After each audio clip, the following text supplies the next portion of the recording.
Before we begin, in the spirit of reconciliation and respect, the InkGuild acknowledges that we live, work, and play on the traditional Treaty 7 territory of the Blackfoot Confederacy, Siksika, Kainai, Kainai, as well as the Stoney Nakoda and Tsuut'ina nations. This territory is also home to the Métis Nation of Alberta, Region 3 within the historical Northwest Métis homeland. Finally, we acknowledge all Indigenous and non-Indigenous to honor and celebrate this territory alongside us. Jeez, I love how everyone else's things are way more detailed than mine. I write like 2 sentences, and then you have like Tyler and Marie-Soleil who are like, here's a long list of stuff to talk about. Anyway, let's get started. Everyone be quiet. Okay. Oh, shit. That includes you, Dean. Okay, I'm sorry. You caught me off by surprise there. I've never been told to shut up before these recordings.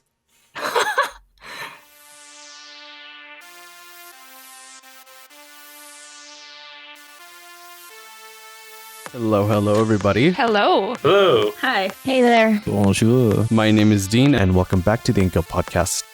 Just go to fucking therapy. Don't correct me. I don't care. Need to start a revolution. I'm going to fucking explode if I don't say this by now. She would challenge them to double dutch. I'm going to summon up his spirit to fix all of this up for You me. didn't have good enough tea and or comic books, so. And you know what? I'm gonna say it. All of them are fucking idiots. Simply everyone is taking cocaine. Just say your morning routine. You're replicant breathing. I'm so excited to find out if Jughead got abducted by aliens or not. Boneless. Is your refrigerator running? Better go get it then.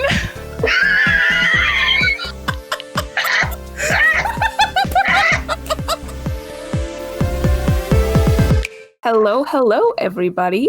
My name is Alex, and welcome back to the InkGuild podcast. Tonight we are talking about musicals. So with me I have Dean. Hello. Gabe. Hello. And Brooke. Hello. Hello. Yes, Cool. So we're talking about musicals. It's going to be super fun because musicals are super fun. And that's why we're talking about them. So to start off, does anyone want to throw out a definition of a musical? How would you define a musical if you were trying to explain it to someone who's never heard of one before? Sing the story. Sing the story. Mm-hmm. Anyone else? There are more musicals out there aside from the ones composed by Stephen Sondheim and Andrew Lloyd Webber. That should explain it. Sure. Gabe? Well, it's when a movie or a play or other forms of media even are musical, and they play music and let's say you're watching a movie, like, I don't know, a movie. What's a movie? But every now and then they break out into song and dance, and they start singing about. They start singing. Great, solid definitions from everybody. Yeah. For myself, I wrote down a theatrical performance incorporating music, speaking, and dancing. Or I guess I should say singing, speaking, and dancing, yes. Mm-hmm. So, musicals. Some people love them. Some people fucking hate them. So I think we should start off by going around and talking about, what we enjoy about musicals. If anything. I'm assuming we all enjoy them to at least some extent here. I love musicals. Would you like to start then? Oh, okay. I love musicals, first off, based on just the fact that it's such a unique presentation of a lot of visual media. So it is art, it's theater, it's it can be movies, it can be like it can be just music. Musicals can be so like creatively diverse that it's just so cool for someone like for a creative like me, because if you don't fall in love with like the set design or the characters, then you can fall in love with the music and the campiness of it, which I'll like, kind of explain a bit more in detail. But it's very like lyrically creative too, with like depending on like off Broadway shows, even just like high school performances. Like theater always plays host to like very like to interesting set designs because of how the theater is formatted, right? So and through sets, through sound design, through the music, obviously, like musicals I think work for me because it's just such a stunning medium and an extra layer to what makes live theater so fun. And I guess some of my likes about it is it's just so inherently campy. Even the more serious ones, there's still some kind of like over the topness with musicals. Like, and it doesn't matter like if it's something like Avenue Q or like the Book of Mormon, like those can get really, really campy and ridiculous. But even the like I said, the serious ones such as like Evita, Miss Saigon,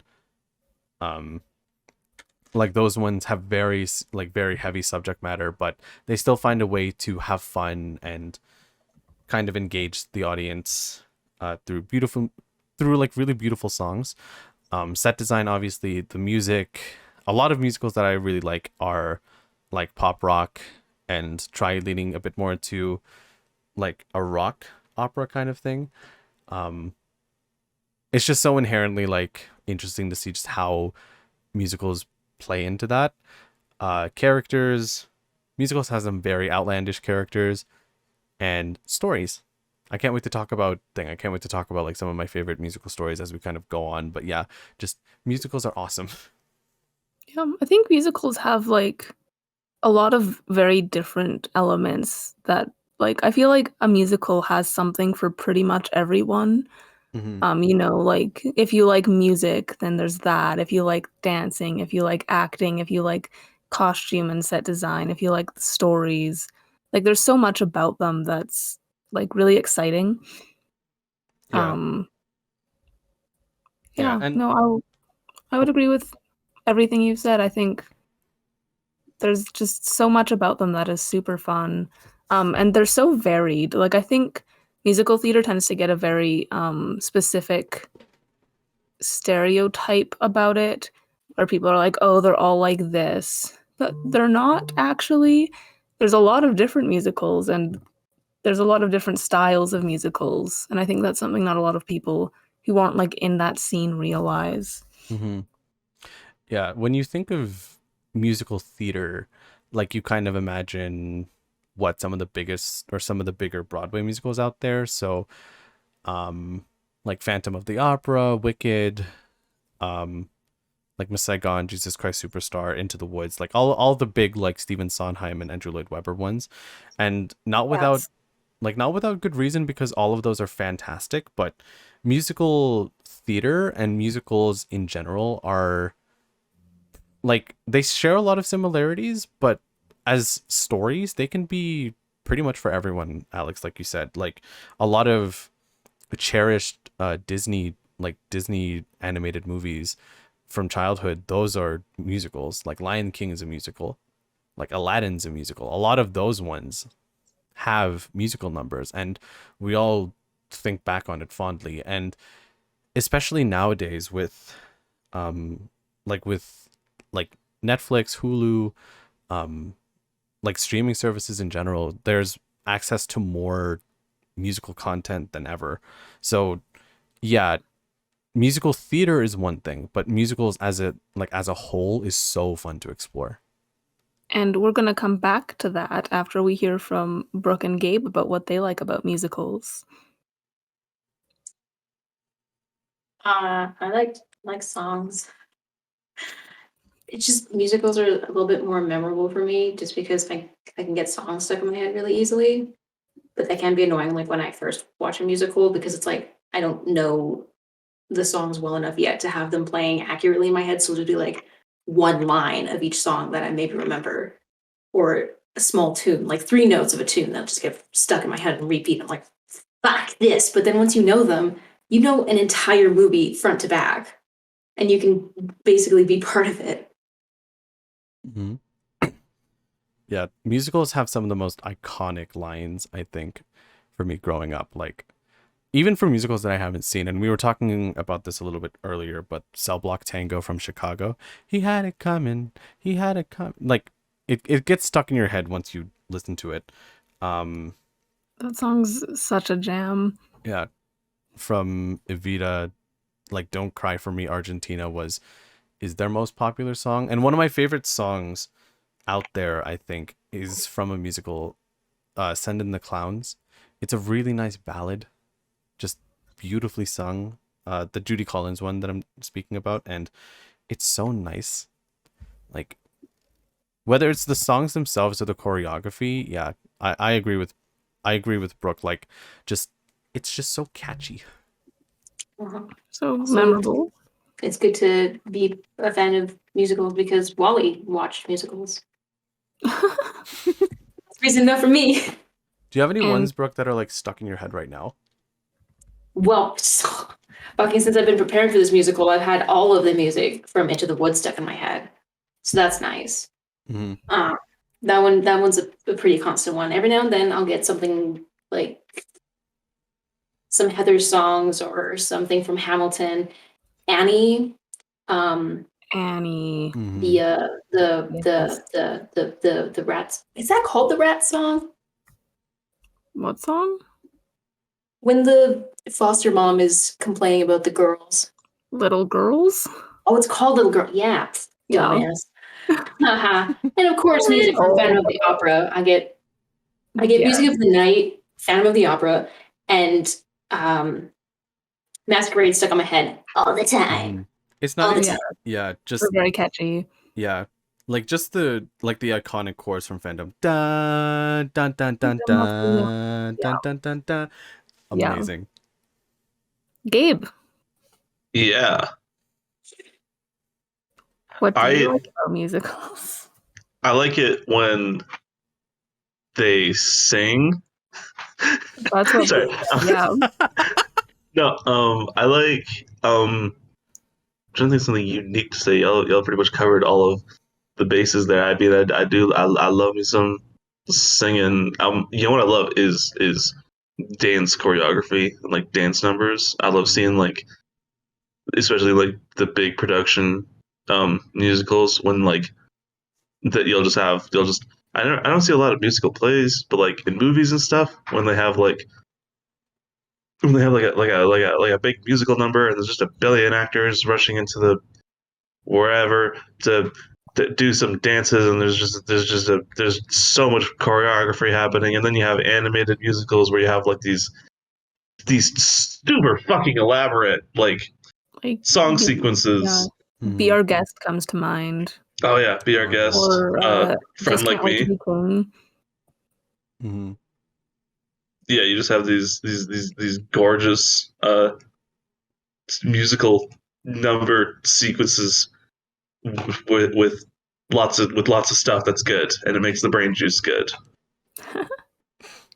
Oh, well, when I talk about one of my favorite musicals later, dance sequences will definitely come up. Mm-hmm.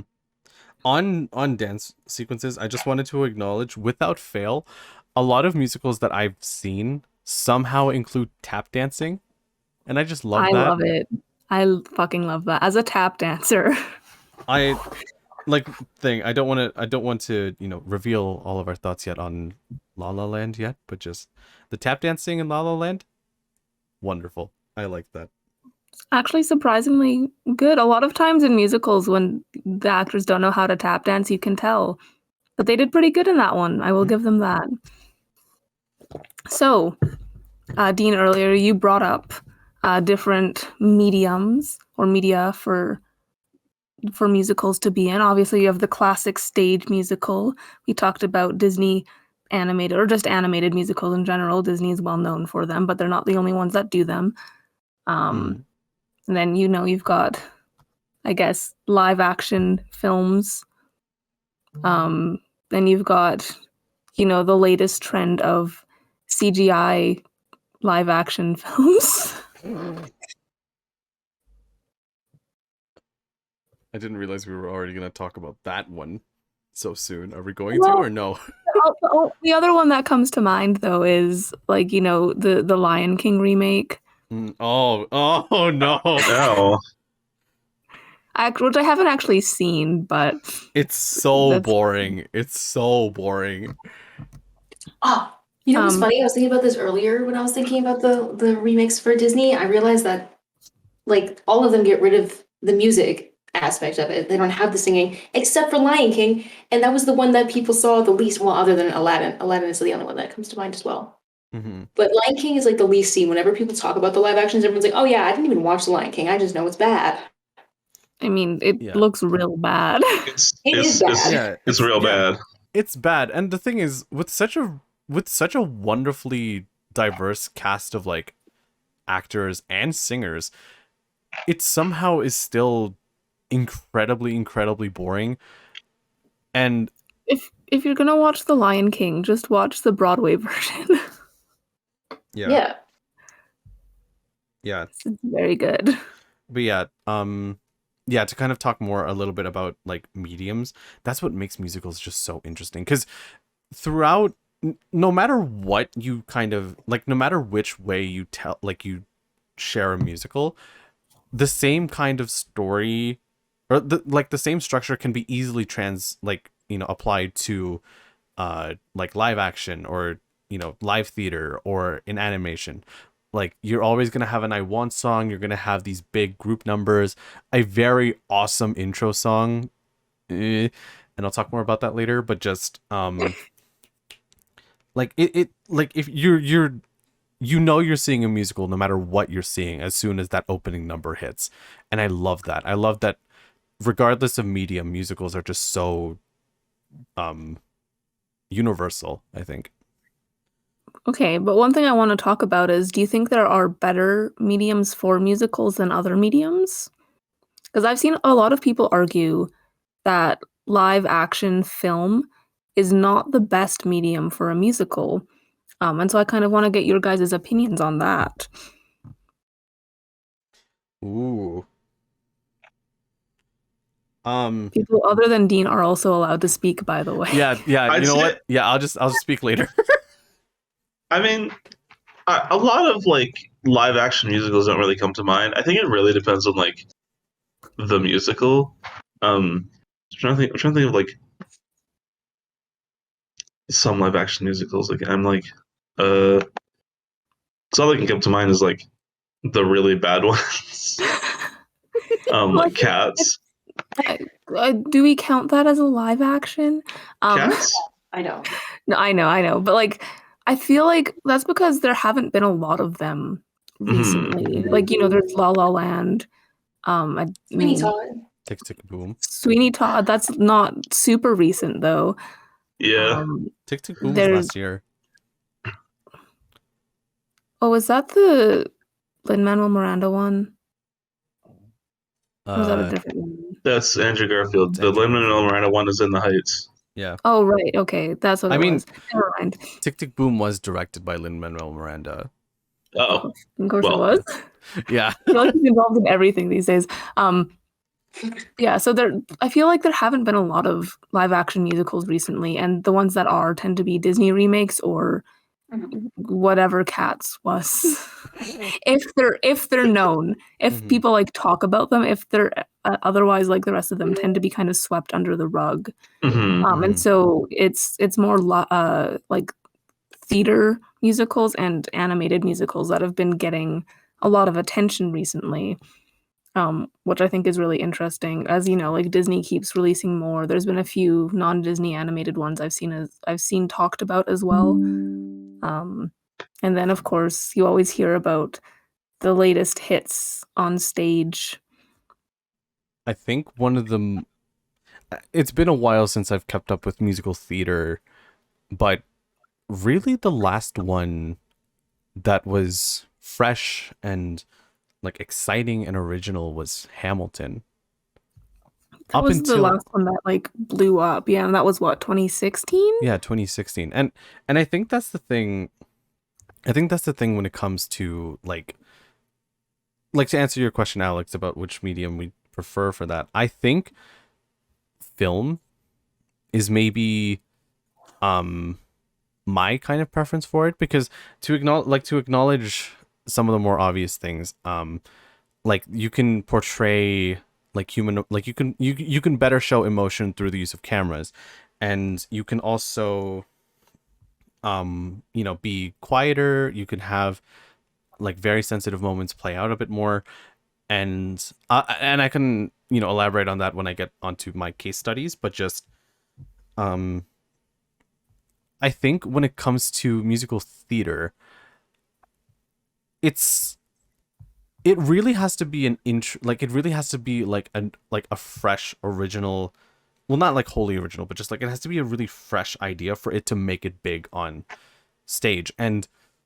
really, again, I haven't kept up with the music, like the world of musical theater in a while, but really just it hasn't done it for me since Hamilton. I haven't heard of any new fresh musicals that have hit Broadway or that are making the rounds around theater. So I think with film, though, it's so easy to get that out, or it's a lot easier to get that out compared to musicals, I would imagine, because of all of the moving sets and parts that would be needed for a single stage, no less. So this is very interesting, because I don't know if I agree with you. Like, yes, I think movies are easier to get out to bigger audiences, but I don't necessarily think it's like, because the way you do things like emotion in animation versus live action versus the stage is all very different. And I think a big thing that a lot of people have said when it comes to live action musicals is there's almost like an expectation for realism for them, which is why musicals, which require a large suspension of disbelief to function, don't necessarily work as well in that medium. And with like animation, you think like classic Disney movies, like the 2D animation where like the characters' faces are so expressive. And obviously when you're on stage, everything is so much bigger. Like everything has to be bigger. So I've always felt like maybe live action is like more true to emotion, but it's not as strongly emotional. And because of the way musicals function as, music is a way of expressing emotions, I always felt like when you're trying to have very realistic emotions, sometimes singing feels very out of place. And you know what? Yeah, that's fair. I think, just musicals looking at solo numbers in particular, they've always been very like emotive and very loud. In not just obviously in like vocal sense, but like very talented stage performers find ways to make that translate on stage, which is very hard already because of the nature of theater. And the fact that musicals allows for these kinds of like very interesting moments to happen and allow audiences within that theater to feel for them. Yeah, that's a fair point. I think my preference is still towards it's still towards it's still towards live action, because there's a bit more you can do with live action. But at the heart of it, after what you had said, I think at the heart of it, to really kind of capture what musicals are, I think it'd be interesting. I think it'd be better to just experience it in the theater, watching what's a recent thing, like watching Into the Woods, for example, because we've been talking about that. There's the film adaptation by Disney, which we can talk about a little bit, but just when you compare like the film adaptation to theater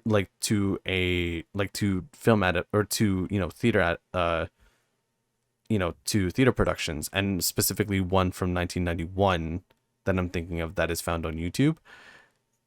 It's just more expressive, more emotive, a lot more, like, I don't want to say campy in a bad way, but just it feels very over the top and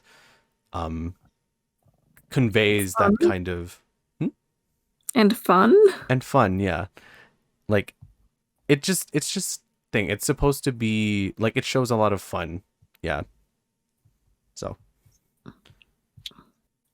Brooke, do you have any thoughts on this? It does depend, because when it comes to like the film adaptations of stage plays, they do end up losing a lot, and there's a reason that a lot of them have failed and created like a lot of discord around adaptations. But the thing is, like Dean was saying, there's nothing really popular going on in Broadway recently, but it's like, how frequently can people go see musicals? How often does it actually happen? It's not a mainstream thing. So I think that live stage performances are amazing and great. And I really liked when Disney Plus put out Hamilton so I could see it. That was actually kind of like my introduction to online streamings of live action performances, because otherwise it's like I'd only ever seen Wicked and Phantom of the Opera, because that was like spur of the moment, let's go see a play, it's here in the city, we can see this. And that was the only time I got to go. Like, not many people can go. So the way that people see musicals is just original animations and live action movies, or adaptations of stage plays into live action movies. And I think they have their own charms. Like, I did like Into the Woods as its own thing. The thing is, it's just not as fun in live action. They almost always go a bit more serious. Even if the original stage play is serious, it just feels even more serious in film format. Like, I hard agree with that. Yeah, like, it's just, like, I'm not even talking about like Into the Woods on its own, because that one definitely had a tonal shift from the stage play. But like all of them, like, the problem with Les Mis was they got to I know that on the stage they can play around a little bit with how they're singing a song, but they still work with like the orchestra, the symphony, or whatever. They work with them. They have to sing according to what they do. And I heard from what Les Mis did is they had the actors sing on set, ride live action, do multiple takes, which you shouldn't really been doing, and then have the orchestra change themselves for that. And that's why the music felt so weird and off. It just doesn't sound as good, because they were trying to get so much emotion into it. Like Anne Hathaway's performance when she's doing Dream a Dream. I love To Dream a Dream. That's such a good song. And yes, the portrayal of her emotions is really strong, but I'm not sitting in a musical movie to hear her crying through a song with a bunch of phlegm in her throat. I want to hear really good music, a good performance, and they do pull too much into the reality of it and actually have them like really act. And it's like, no, the music is supposed to be doing the acting for you.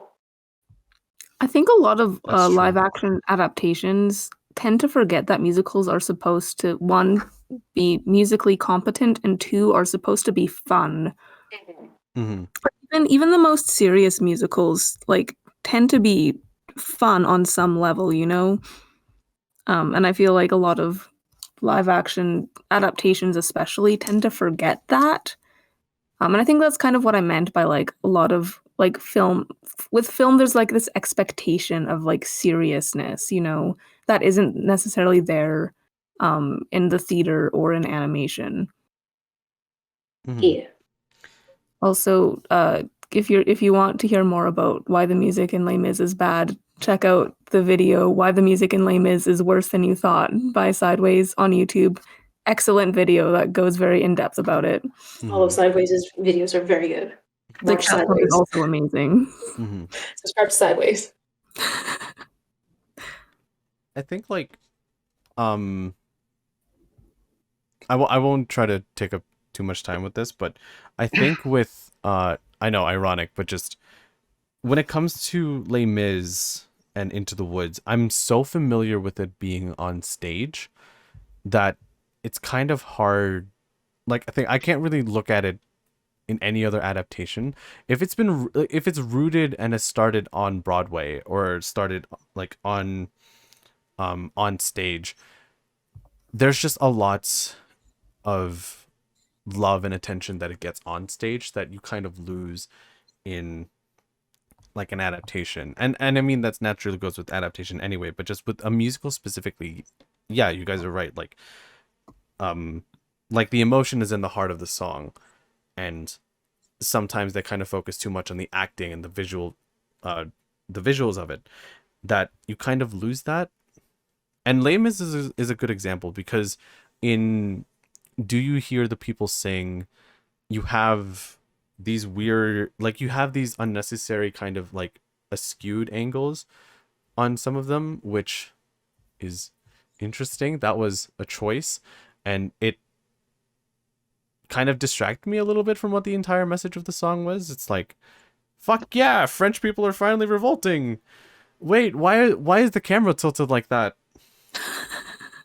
That's a choice. I also think when you're adapting from the stage to film, they tend to have to cut a lot because of like time constraints. Because, you know, musicals tend to be like, on stage tend to be like 2.5 hours minimum. Movies need to cut out usually at least half an hour of that, if not a full hour. So yeah, that makes things difficult.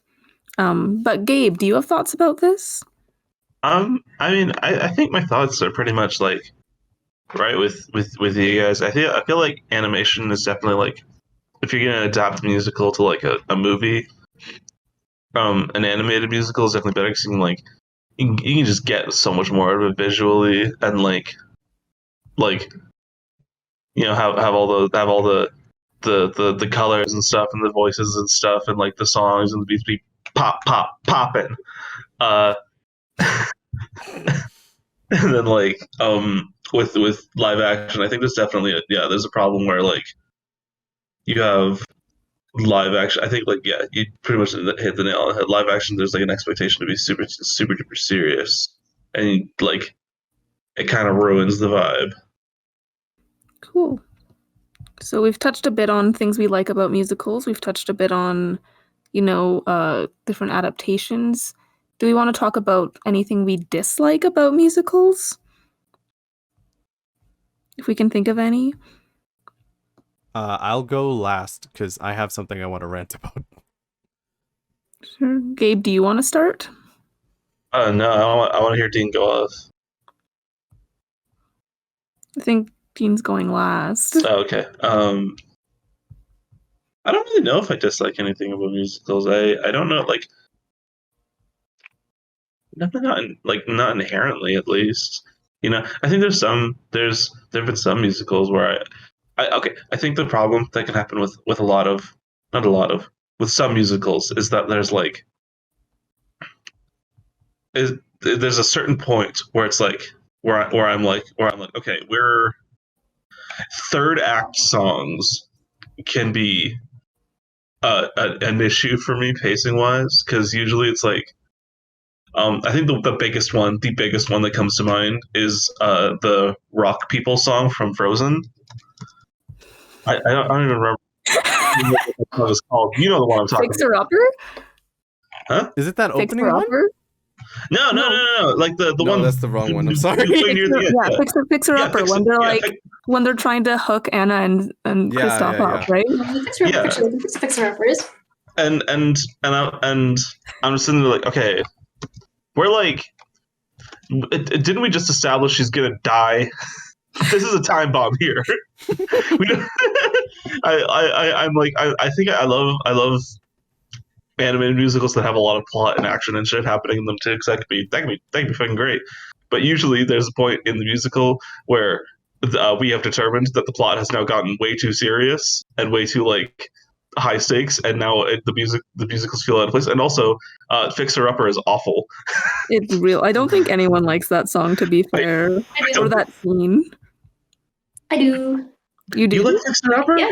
It's cute. It's It's fine. Okay, never. I stand corrected. It's a nice half and half here. It's a cute scene. It's okay. It could come at a better time.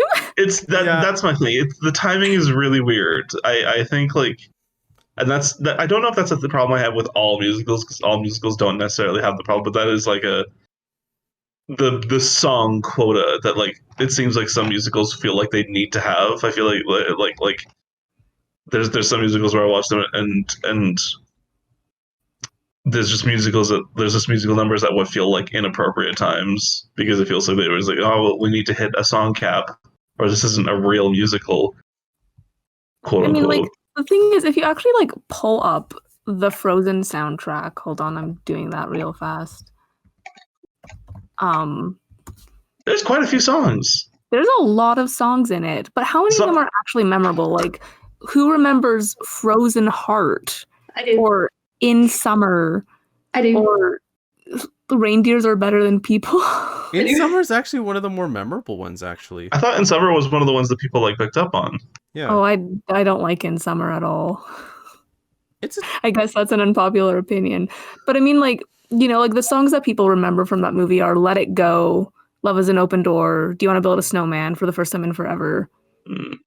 Those four tend to be the ones people talk about, in my experience. The other ones are there. But yeah, and I mean, again, that's not really a thing that I dislike about musicals necessarily. It's just musicals have a hit or miss nature, which is I don't think that's a dislike. It's just makes every musical has an interesting angle to talk about, because you can pick apart each different song and be like, okay, well, in first example comes to mind, Encanto, very recent one. You watch it and you're like, there are the musical numbers that that shit's poppin', and then there's this. That's a bad example. I can't remember any Encanto songs I didn't like off the top of my head. Really good opening number. Yeah, that's a good opening number. I can't think of any ones I didn't like, but there's usually at least a couple songs in any musical where I'm just like, okay, this is this one not good. yeah. Also, guys, I'm so sorry if you can hear the fucking wind blower outside of my window at 9:00 at night. I cannot. I can't. Why? What's happening? Give me a sec. I'm gonna go look. I'm gonna try to find. I know there has to be one Encanto song I didn't like. I know a song I don't like is actually a lot of the music from Frozen 2. Do I remember any of them? I don't think I remember any of them, but I didn't like. I remember, which is sometimes my problem with musicals is that they can speed up time or processes. And in that moment, I was kind of upset at her for just singing a depression song and then being like, I'm good now. I'm going to go do the thing, after thinking her sister just died and her friend. Mm-hmm. Mm-hmm. Sorry, what are we talking about? Get me, I'm like, we're talking about Frozen 2's songs. Mm-hmm. Wait, which song? Any of them from Frozen 2. Yeah, I don't remember any of them from Frozen 2, if I'm honest. But there's 2 good songs in that movie. I remember Kristoff's boy band song, and that's it. You mean the best song in the movie? That's what I'm saying. Lost in the Woods. The most amazing. I still can't believe they played that in theaters. It's his fucking 80s power ballad. It's so funny. It's good. That one's good. I don't remember any of the others. I mean, I think it's funny. So it really depends how you quantify good here. That's fair. I think good is when the brain juices are activated, and that song activates the fuck out of my brain juice. That is fair. I remember sitting in the theater, because I saw this movie in theater with with a friend. I saw this movie in theaters with a friend. That's what I was trying to say. And we were like pretty much two of the only adults in there that didn't have like children with us. And this song came on in the middle of the movie, and we were like holding on to each other, trying not to laugh in the middle of the theater. Frozen 2 is. I think they were in on the joke with that song at least. I guess. Mhm. That is true. What were you saying, Alex? Sorry. Yeah. I do think there are some good songs in Frozen 2. Show Yourself is really good, and the first Elsa one that I don't remember the name of right now is also really good. This is gonna bother me. Hold on. Into the Unknown. Into the Oh Unknown. my god, I forgot about those two. I listened to those two. Right. Into the Unknown. Yeah, I'm gonna stop. those two songs are both real good. Honestly, I'm a big fan of them. But yeah, I guess that's my turn. Are there things I dislike about musicals? Not that I can think of off the top of my head. I'm super prepared for this episode, guys. You're doing great. I just wish there were. I guess I wish they were more accessible. Because I feel like there's a lot of musicals that I want to watch, but the only way I can watch them is through like bootlegs or whatever, which is fine. But like, you know, it'd be really good if there was more accessible ways to watch them, because you know, we love the bootlegs where they're in the middle of a song and the person like has to hide their camera for like 5 minutes and you just miss a whole part of the show. I feel like they should do more shit like what they. I haven't seen Hamilton in any form, but like I feel like they should do more shit like what they did with Hamilton, where they like have a professional crew filming a musical. They absolutely should. And then like release that as like a movie. They absolutely should, because like those are so like that was the first time I ever watched Phantom of the Opera was in like a professional recording like that. Also, shout out to fucking Star Kid, who literally professionally records their videos and posts their musicals and posts them for free on YouTube. We love that. Yeah. But we'll talk more about them later. Anyway, I think for now, Dean, you promised us a rant. Wait, what about Brooke? Well, I kind of already talked about like the Frozen thing. I just sometimes don't like that they do like time skipping or like progress jumps just because they can do it through the music.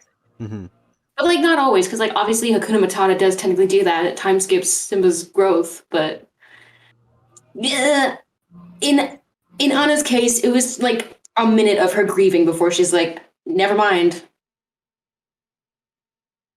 Hakuna Matata I like because it's like that's communicating a very big like gap in time, and I think like if the movie like smash cut from him meeting Timon and Pumbaa to now he's an adult, I think like the way that musical number actually communicates the passage of time is like really good. Actually, I've remembered another problem. A problem I have is that sometimes when something already exists and then it's remade and changes are made, people will dish on something that's different, even if it was good. Like the Beast song in the live action Beauty and the Beast. Literally, I never understood why people hate that song so much. Like, I love that song so much. Was dishing on. I was like, I'm so glad he got to have his own song like that. Like, it's a good song. I really like that song. I agree with you. People like, it's not the original. Fuck that. It shouldn't be there. It adds nothing to the story. I'm like, you're really boring. Just like, you know, just because something is different doesn't mean it's bad. Are there some bad things in that movie? Absolutely, but that was not one of them. Also, do you guys not hear this? This is literally so ridiculous. I don't hear it. Not at all. Your mic is filtering it. You're good. Do you want us to hear it? I'm just so fucking annoyed. It's so loud. I'm like, I can't focus on any. Why are you? It's 9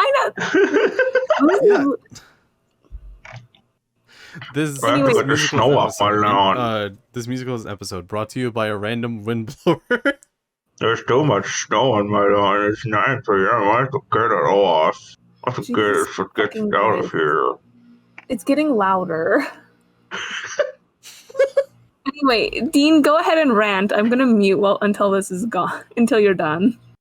Okay. All right. Okay, so rant time. I noted in I'd like to first give full disclosure.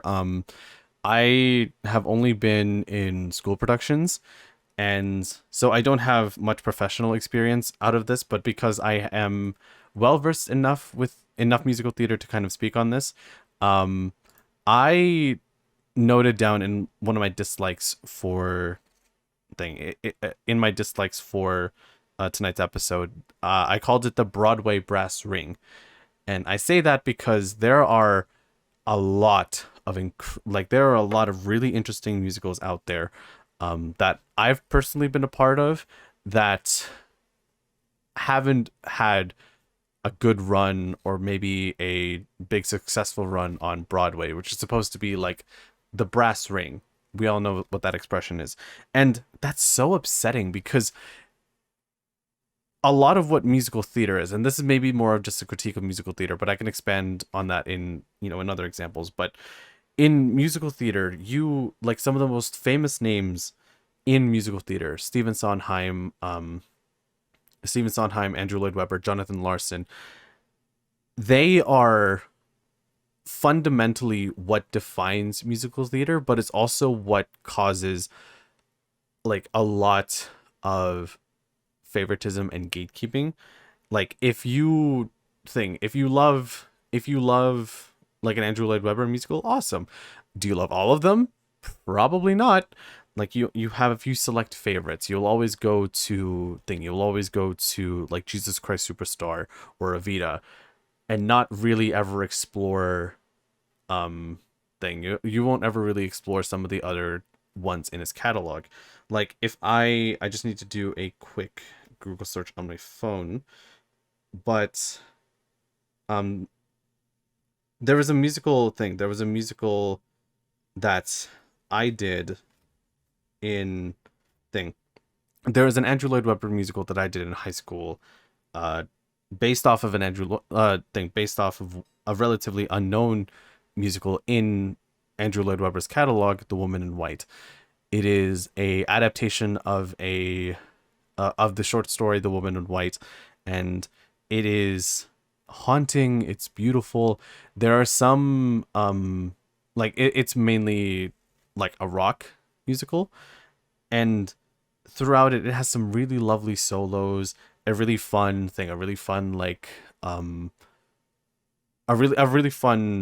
solo with one of the quote unquote villains of the story, Count Fosco, and no one really ever knows about it because it didn't make it on Broadway. And that goes the same for, I think, The Boys in the Photograph, which is, I think, another Andrew Lloyd Webber musical. And just doing some verifying. Yeah, so it's it's by Andrew Lloyd Webber and Ben Elton, who are pretty big names in musical theater. And citing those two examples, what I call the Broadway brass ring is if it doesn't make it on Broadway, then no one's going to know about it, which is unfortunate because these are good musicals. Sure, they may not be as popular as your Wickeds or your Hamiltons, but they have something special to them. They're tackling very interesting stories, and if it doesn't make it on Broadway, then it's just not going to go anywhere. And that's so sad to hear because I love learning about new stories, and musicals especially tell so many different kinds of stories that you shouldn't just limit yourselves to the ones that you know. Like the Broadway brass ring is a good example of that, because if you don't ever explore the world of musicals beyond Rent or beyond Wicked or beyond Into the Woods and beyond Phantom, then you won't just see just how musically talented and diverse these composers are. You won't ever find out like some of the more interesting stories that maybe you adore, or maybe you'll end up adoring, but you just don't ever find out about them. And like it keeps you from just exploring just the fun world of musicals and musical theater, especially. Like a lot of people's dreams is to make it onto Broadway, but even if it doesn't make it onto Broadway, there's still a really interesting story that you can sell and tell with a musical. And the fact that so many people familiarize success with Broadway is just unfortunate. But that is largely the Broadway brass ring. Another thing that I want to address when it comes to musicals, and I'll try to make this really quick. The Broadway brass ring was my main rant, but I fucking hate like favoritism and gatekeeping within musicals, especially when it comes to the bigger names in musical theater. So like favoritism as in like if you don't really like this musical, or if there's like certain numbers in here that you don't like, it's like people kind of look at you differently. Like you may not like Hamilton, and a lot of people within Hamilton are going to be like, what the fuck? Who do you think you are? And it's that kind of like it affects a lot of things. It's a thing within fandom culture in general, just like gatekeeping. It's protecting something that you really enjoy doing, but in doing so, you kind of keep yourself, or you kind of keep this like special project from expanding, and that's unfortunate, especially for musicals, because like there is something for everyone in Hamilton, in Shrek the Musical of all things, in Jesus Christ Superstar, in The Road to El Dorado, to Prince of Egypt. Like there's something for everyone, and if you're just keeping other people from that, what the fuck are you doing? Like, it is a really special story that musicals tell with choreography, with music, with dance. Why are you keeping them from that? Like, let people let people explore the crazy fun world of musical theater. And genuinely, can we take a moment to appreciate how hard it is to write a musical, and how incredible it is that there's so many in the world and so many people are passionate about it? Mm-hmm. Yeah, absolutely. It takes so much effort. And don't let that effort go to waste. Yeah. To make it as like accessible and as like entertaining as it can be, not just for diehard musical people, but for anyone. Like it takes a lot of skill that you should not that we as like enjoyers of musicals and musical theater for that matter, like let that be something that everyone can enjoy. Like there's always something, like adaptations are a good way of like introducing people to the world of musicals, especially adaptations of like famous musicals like Les Mis. Like they see an actor that they see and like, oh, I want to see that. But then like when it comes into the actual stage adaptation, like I may not be super familiar with this, full disclosure, but just there is so much creativity that is like there's so much creativity within musicals, and especially musical theater, that needs to be like taught and like shown to people, and without any kind of prejudice or expectation of what they're going to watch. Like you can recommend musicals, yeah, but explicitly saying don't watch Cats, or don't watch like a Stephen Sondheim musical, or don't watch Shrek the Musical, like who are you to tell them that?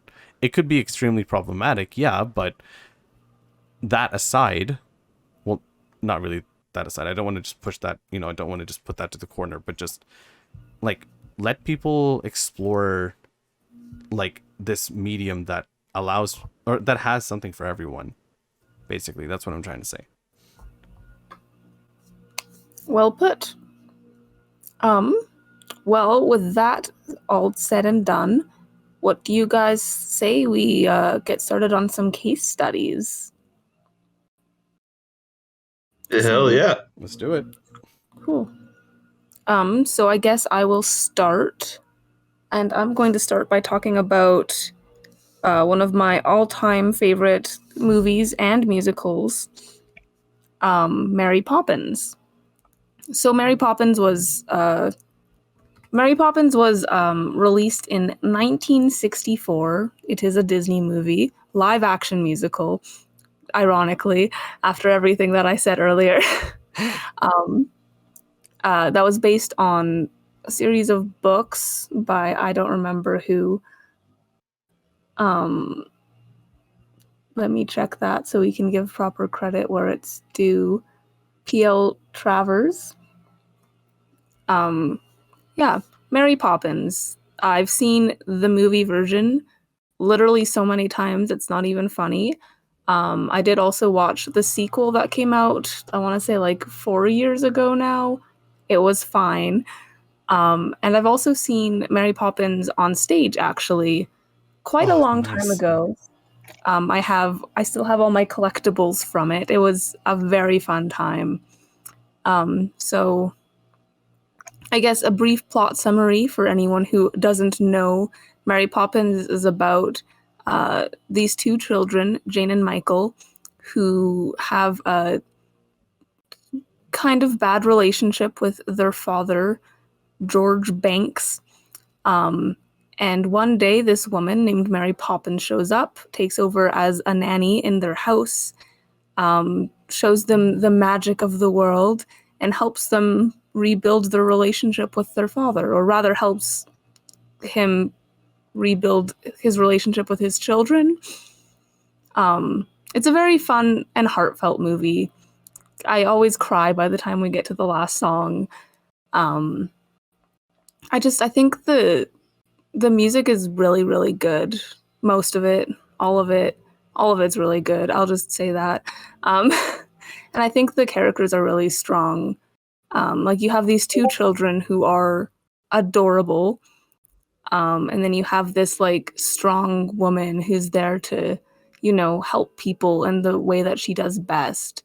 And then you have like Mr. Banks and his wife who, are people who are very strong in their beliefs. Mr. Banks is a banker, surprisingly, and his wife is in the suffragette movement. So that's cool. And I think like just the character relationships are one of the best parts of the story for me. And I've always loved the story.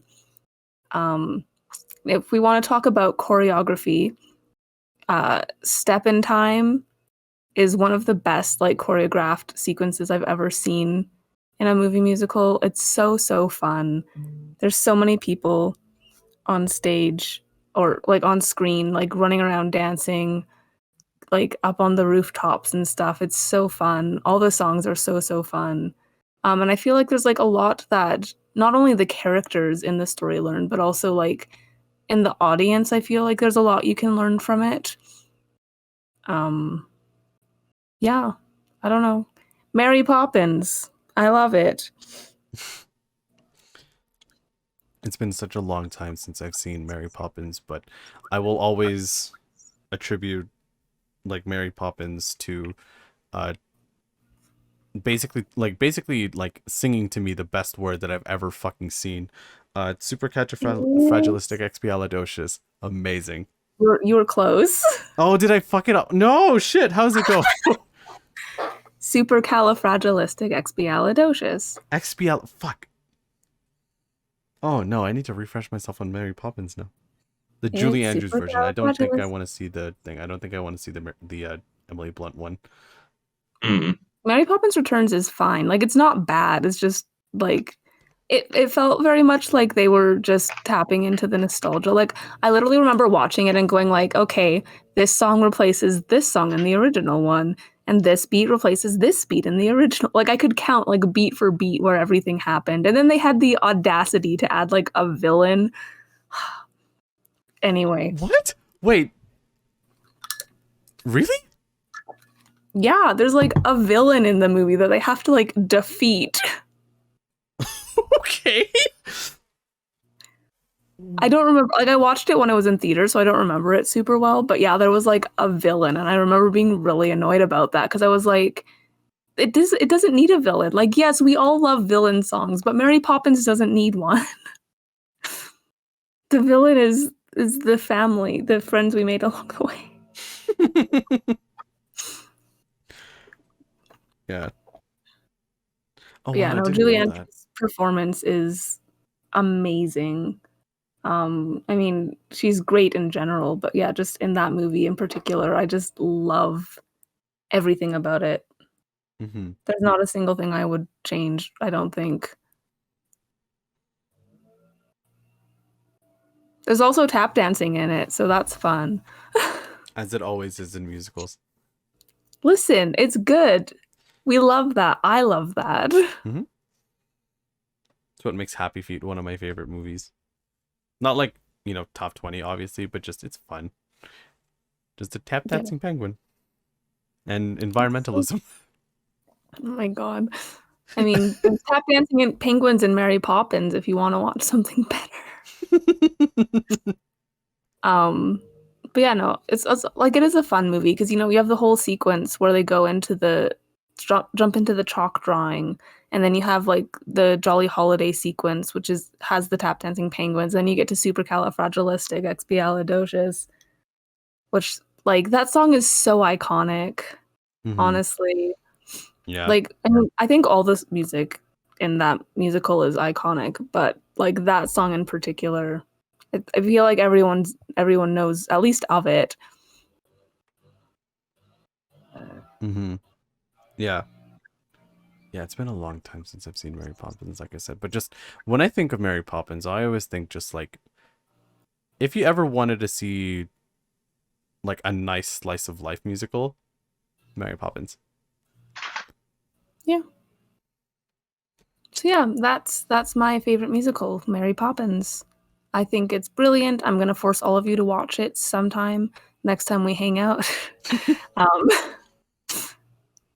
Yeah, Mary Poppins. Dean, what's your first musical? Before I get to that, no one else can see this, but you three definitely know about it. It was really fucking hard for me to choose just one. It's a pretty big list. I think when I counted this, it was 15. Some of those I haven't even seen, mind you. I just really like the song in one of them, but the one that I've seen, so I'll start off with one that I've seen recently. Tick Tick Boom, with Andrew Garfield. It is an autobiographical musical of Jonathan Larson, the creator of Rent, and it starts from him in New York, I believe in like the late 80s, early 90s, as he was working towards getting his first musical, Superbia, up and on Broadway. And I think Tick Tick Boom is a really good example of film adaptation becoming, or like telling a good story with musicals, because much of the acclaim that I have for this movie is on Andrew Garfield, who is a fantastic lead as Jonathan Larson. He is incredibly emotive while maintaining a really nice like range and tone with his voice when he sings. His co-stars are also fantastic, and I love the fact that the series of events throughout, or the storytelling during the show, or during the entire movie, parts of it, most of it is happening within a live performance of Tick Tick Boom, and that is so cool to see. And yeah, just watching Andrew Garfield perform, be extremely proving to be one of the best actors of his generation, as a singer, as an actor. He's fantastic, but also the music itself is very, very well done for being a more serious toned I think adaptation of it, as an autobiographical musical. There are a lot of very sensitive moments throughout the piece that I think that during the, I think in one particular example where Jonathan Larson and his partner at the time are quote unquote like going like where they're going through relationship struggles, because the girlfriend was offered a very good position and asked Jonathan to move. He like it was part of this once, like it was being sung during one of the more pivotal plot points of the story, where at the same time, like he had been asked by Stephen Sondheim himself, hey, your third act or your second act is kind of missing this big piece. Can you do it? And the entire time that is happening, there's also the confrontation with his partner, and all of that is just done so well. And a lot of like watching Jonathan Larson perform on stage with the live band, whilst watching all of this watching all of the things unfold on stage or like in real life, is it's a really nice way of like portraying what makes musicals so interesting. Like you can kind of visualize all of the emotion and all of the words being said during the song, but watching it too without it being too overbearing or feeling unnecessary was a really nice addition. And that goes for a lot of Jonathan Larson's like successes, failures, like extremely sensitive moments, like when he was when he found out a really big personal secret about his best friend, and how he conveys that by playing a piano out in the rain in Central Park. Heartbreaking stuff. Really emotional and really well done. And just, yeah. Tick Tick Boom is wonderful. Very good. Good to know. Gabe. Yeah, so the first movie that I'm talking about is Movie. First off, it's Movie. It's movie you're gonna talk about as a movie? I was gonna say the first musical I'm gonna talk about is a movie, and then I messed it up. But the first musical I'm talking about is a movie called Belle that was recently released. I don't know if it's my favorite or one of my favorites, but it's the one that's most recently in my brain. And it's the rare rare genre of anime musicals, which I've seen like exactly 3 of in my whole life, and this is like one of those 3. They're not common at all, and it was really cool to see. It was a cool blending of the genres, and it's a gorgeous movie. I loved the music in it. The music has this very like, it's not really. It's interesting because like the way that I've seen anime do musicals, in all the ones that I've seen, is that it's a very untraditional approach to like the musical thing. A lot of the time, in all 3 of the anime musicals I've seen, including this one, the music is like happening in canon, which is like that's sort of like a gray area with a lot of musicals. I feel like there's like, it's not like 100% clear if the music is like actually literally happening, or if this is a way that like is that the characters are artistically conveying their emotions. You know what I mean? But in Belle, it's literal concerts, and like but the songs are gorgeous. The songs have this. The songs are they're beautiful. They have a very like, it's kind of like an old Disney, but not old, but like 90s era Disney musical vibe. I mean, it's an adaptation of Beauty and the Beast, so it's like a lot of the songs do feel very much in the ilk of Beauty and the Beast. And I don't really know if I have a lot of in-depth thoughts on it. It just I watched it recently. It really stuck out to me. I hope people go see it. I like, it's not a perfect movie by any stretch. me and Brooke were talking about this. It has a very far-fetched plot maneuver in the tail end. But it's set in a metaverse, and some of the metaverse stuff is like it's not always that pretty. Like the most of what's really pretty is actually like the non-metaverse stuff and how that's animated. It's done by Mamoru Hosoda, who's like one of my favorite anime directors ever. I think his movies are absolutely gorgeous. And yeah, Belle is fantastic. It literally like just came out a month ago, I think. And it's very recent. I've heard good things about it. Like people seem really into it. The songs are amazing. I think I've sent some of the songs to the chat before. Because they're beautiful. They're like,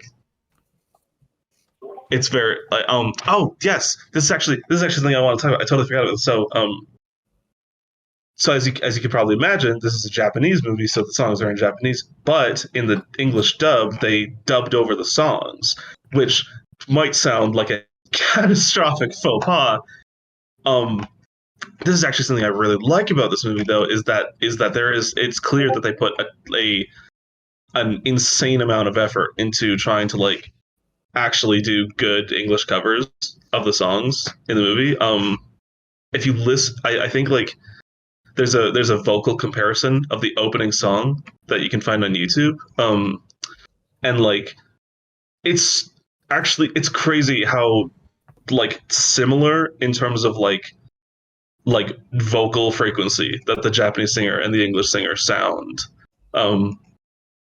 And how like they did a really good job with translating the lyrics and like making the songs work in English. And like it's to the point where I've heard a lot of people say that like if you're an English speaker, you should probably see the movie in English because like the subtitles don't do as good of a job of conveying the meaning of the songs as like the English covers do. So you should probably watch the songs like in your native language.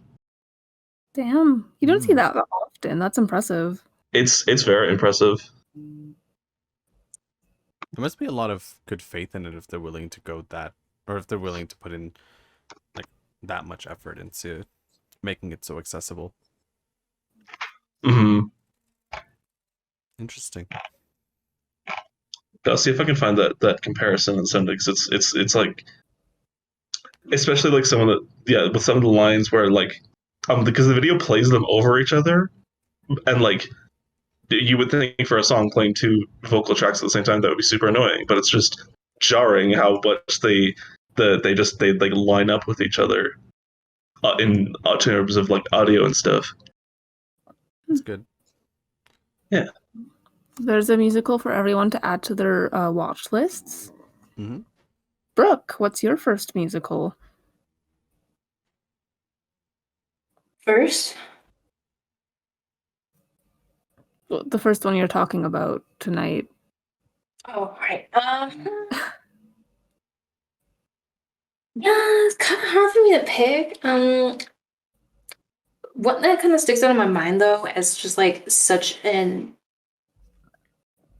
fun experience, was the Rocky Horror Picture Show, which I watched only last October during Halloween.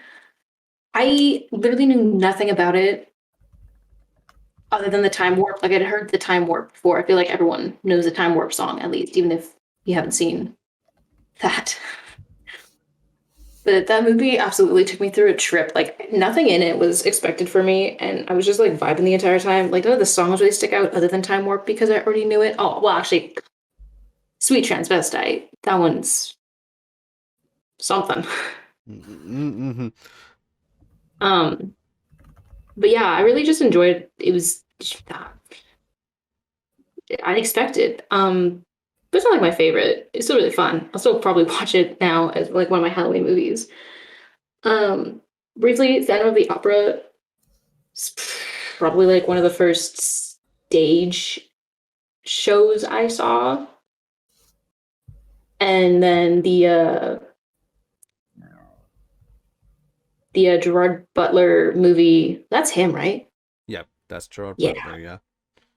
That one has forever locked into my mind. Masks. Very good. Was the best soundtrack a lot too. So, like, to follow up on that, did you watch the film adaptation first, or did you see it on stage first? I think I saw it on stage first. Like, I'd seen clips of the movie before I saw it on stage, and I was like, damn, that guy hot. And I went and saw it on stage and I was like, this is good. And then I watched the movie and I was like, damn, that guy hot. Okay. Yeah. I wanted to ask, because, like, God, I would love to watch Phantom live. I've only seen the So like, good. Yeah. So good. Yeah. I've seen clips of it. I've seen clips like online of various live shows. I've heard like different live renditions all the time. I really want to go experience it live. And like before COVID and everything, like Phantom of the Opera came back to Calgary, I think every year. And I really wanted to see it. Like I really wanted to to finally experience it, because it's one of the most famous musicals out there. And like they had the whole falling chandelier thing and everything, and just oh my god, if there's one musical that I personally want to watch live, it's Phantom. It's so fun live. I remember watching it live the first time, and like the way the stage set is set up is incredible. Like the turning staircase, the chandelier. Phantom is so fun. Mm-hmm. It's a very fun musical. Like Yeah. there are some problematic aspects in it, but it's so fun. Mm-hmm. Yeah, Music of the Night, Masquerade, All I Ask, which are songs that Brooke already mentioned, but they're iconic for a reason. Like Music of the Night's melody is forever ingrained into my head. It's just such a nice thing. It's just such a nice song. Yeah. So yeah, is that your first musical choice then, Brooke? No. You kind of took over then for a bit. Oh, sorry. It's fine. I get it. Phantom is good, and you should see it when it's back here, because that's where I saw it. Chandelier Fall, always good. I just wanted to also briefly mention Heathers, since that's very popular on TikTok right now. That soundtrack will always remain iconic. And it is really funny seeing people simp over just voices, even if it's in a very toxic situation. They're like, I would open the door. It's like, do not. But I get it. No, okay. Is that a musical? Is Heathers a musical? I've never seen it. So Yeah. Fuck. You haven't seen any of the TikTok audios with it? Because it's been everywhere. I possibly have and haven't known it. Probably. I haven't seen it yet either. The only exposure I've had to Heathers the musical is through Riverdale, and we don't need to talk about that. Holy shit. How in a complete side note, but how in an episode about musicals have we not acknowledged musical episodes? Fuck those. We don't need those. We don't need them? We can come back to this in a bit if we want. I don't think that's fair. Are Riverdale musical episodes bad? Yeah, but Riverdale is also just bad in general. Okay. If you want to watch, if you want a good YouTube video talking about musical episodes, Sarah Zed has a great video about it called The Musical Episode, I'm pretty sure. And it's very good. And I recommend it, like everything else that she does. Okay, anyway, I wanted to talk about Mamma Mia, because that's something my mom and I have watched like a shit ton. It's probably like the most played musical movie that we have in our house.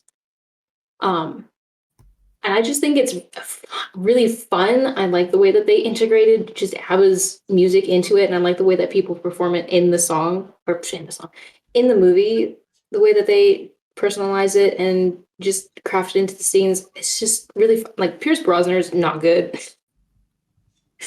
You shouldn't have been singing. He did his best. I honestly always skip that scene because I'm just like, I don't want to listen to you singing right now. I'm gonna leave. But I do really like Mamma Mia. It's a very fun watch for me, and because it's ABBA, it's iconic and legendary, and I can sit there and sing along with them. Yeah, we haven't talked about jukebox musicals at all. What a cool idea, though. Like Mamma Mia. If it's done well. Yeah. I think Mamma Mia is done well. It's very fun. It makes sense. Cool. Is that your first 5 picks? Yeah. Okay. I guess I will talk about my second pick then. If we're all good. Yep. Cool. My second pick, which I mentioned briefly earlier, is a Star Kid musical called Twisted, the Untold Tale of a Royal Vizier. So a little bit of background on Star Kid. They started off as like a university musical program, I'm pretty sure, theater program. And they started releasing, writing and releasing their own mostly comedic parody musicals. The first one that they ever released, which most people have probably heard of, is a Harry Potter musical, which is a parody. Which has not aged well, but is also very iconic. So, but they have a bunch of musicals. A lot of them are really good. Their favorite, and in my opinion, like their best one by a landslide, is Twisted.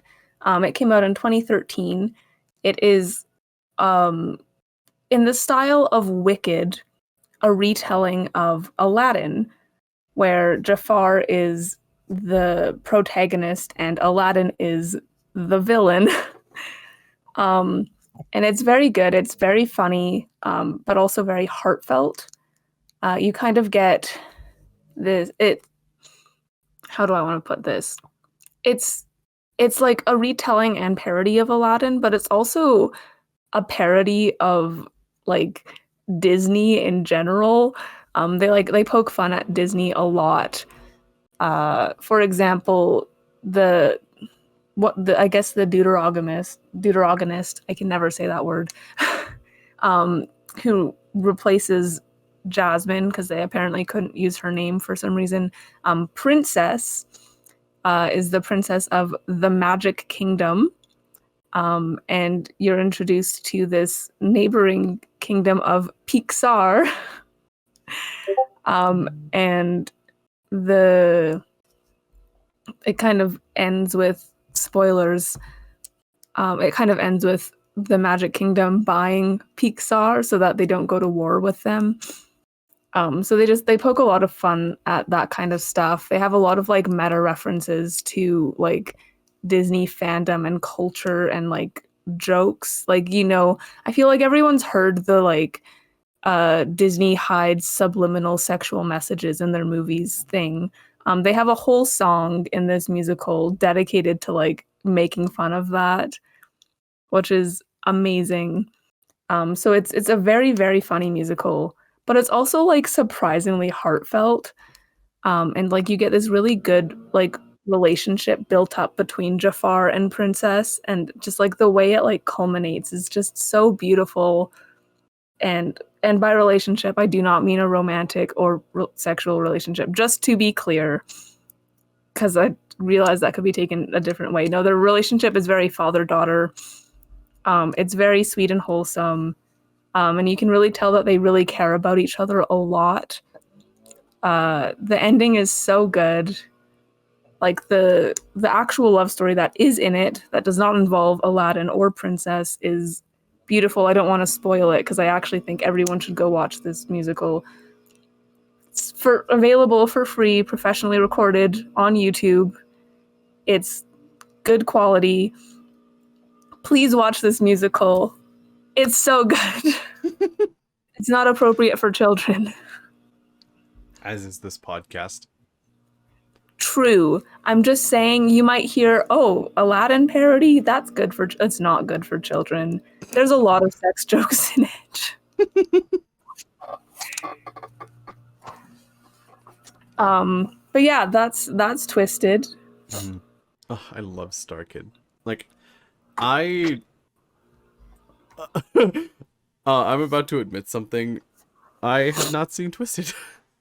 Watch it. It's their best one. I watched the ones that I can definitely remember seeing was a Harry Potter musical.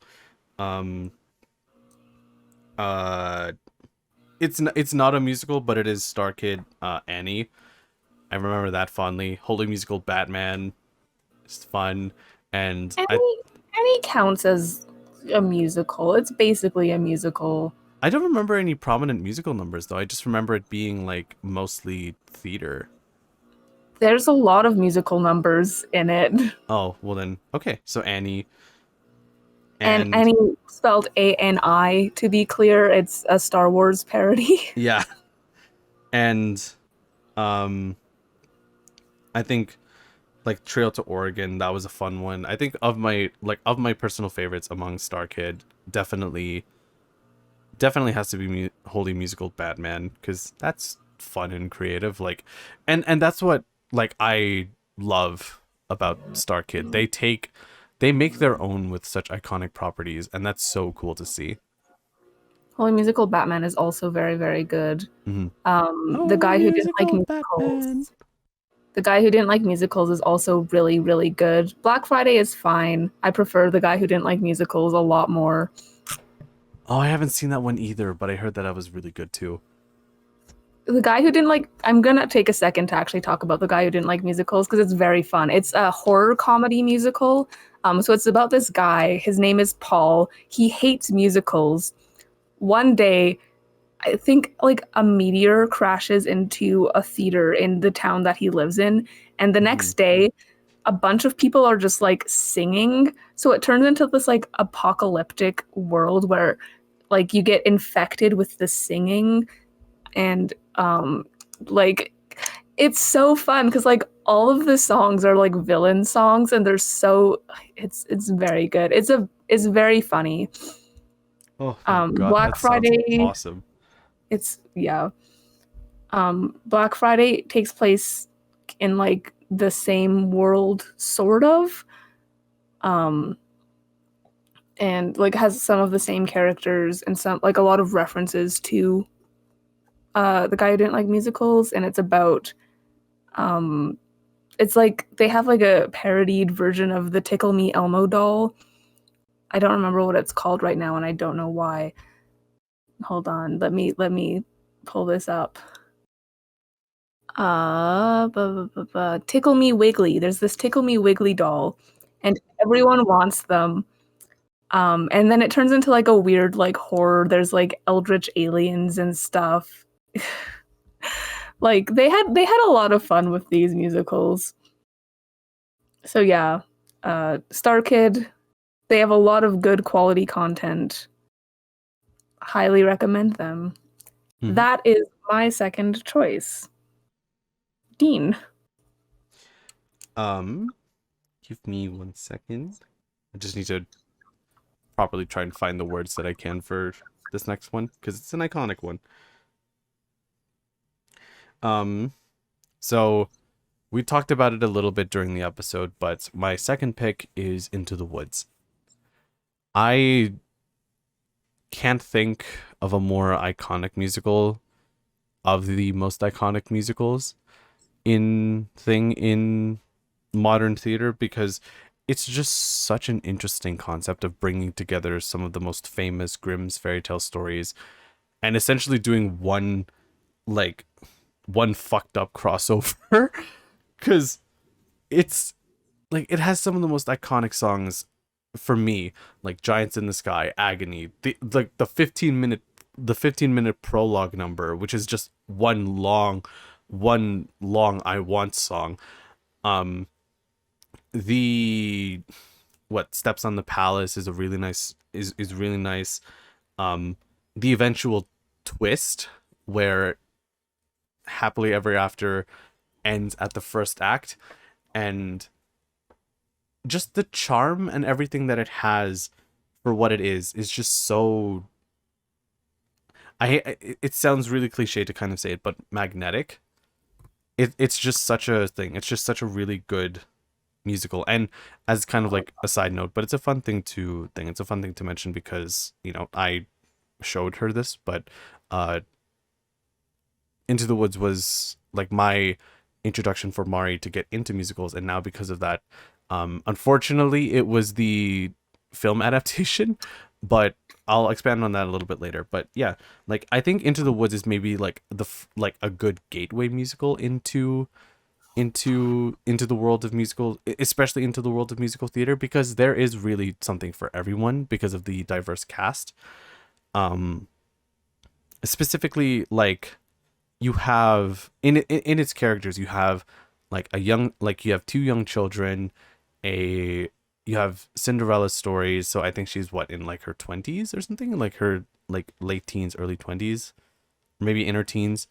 You know, the story of Cinderella, and then you have the 2 parents, and then you also have the witch and Rapunzel. Like there's so many characters that you can like feel and understand their story. And when all of these stories eventually cross over, it's so it's so cute and so like nice for everyone, because Are we calling Into the Woods cute? well, no, but just sorry, like the way that I say it, or like what I'm trying to say is just, again, it's a nice gateway musical. I highly recommend the like a live adaptation of it, specifically if there are people who are wanting to look for a theater adaptation of it. There is one from 1991. The full thing is available on YouTube, and it's much stronger than the film adaptation, because for one thing, like it's like for being on stage, the voices are recorded very crystal clear. Camera cuts and angles don't are not placed awkwardly. There's a really good emphasis on ballads and on belting and like really nice like vocal support, but at the same time it's still the original story of Into the Woods. And I say that because in the film adaptation they scrapped like a couple of really important plots and motivations for some of the characters, like the I guess spoilers for anyone who is going to see it. The film adaptation cuts Rapunzel's story almost completely, and the story of the baker, his interaction with his father isn't really acknowledged. It's kind of brought up in passing, but it's not it's brought up and it's done in the film adaptation, but it's not as strong as it was in the like on stage. And that's unfortunate, because without that kind of thing, without that kind of connection, doesn't really make a lot of sense. And that's what kind of bugs me about the film adaptation. It's fine, like it is still at its heart Into the Woods, but it's very Disney, and you know, take it or leave it. It's all right. Like it's what for a musical having, or for a musical with James Corden in it, he's fine, surprisingly. It's not his worst appearance. Not his worst appearance, yeah. Emily Blunt as the baker's wife, very good choice. Anna Kendrick as Cinderella, yeah, I can see why they would choose her. She was good. I love the actor who plays Little Red Riding Hood in it. I think she's really good. Yeah, I agree. Having Johnny Depp as the wolf, very good choice. Yeah. And I think big name cast. It's such a big name cast. Yeah. Meryl Streep as the witch, very good choice. Daniel Huddleston as Jack, or Huddlestone? Huddlestone. I don't know. He's a good thing. He has very good range for someone who is still just a kid, and is incredible to see. The added effects or the added like scenes in Into the Woods are not too overbearing. Like they're not like, we were talking about the seriousness of film adaptation compared to like on stage. And Into the Woods, like Disney's Into the Woods, it still captures a lot of like the hearts of like the musical numbers, like Emily Blunt and James Corden, specifically when they do It Takes Two, like they're smiling and they're being cheesy, and like you have that through not just their song, like not just through like their acting, but through their song too, the way that they sing it. It's very cute.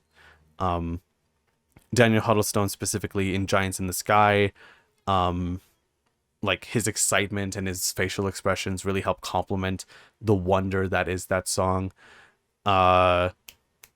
Agony with Billy Magnuson and Chris Pine, very fun. I think a little bit too serious if I was thinking about Chris Pine's like facial expressions, like Billy Magnuson tearing open his shirt a little bit. That's campy.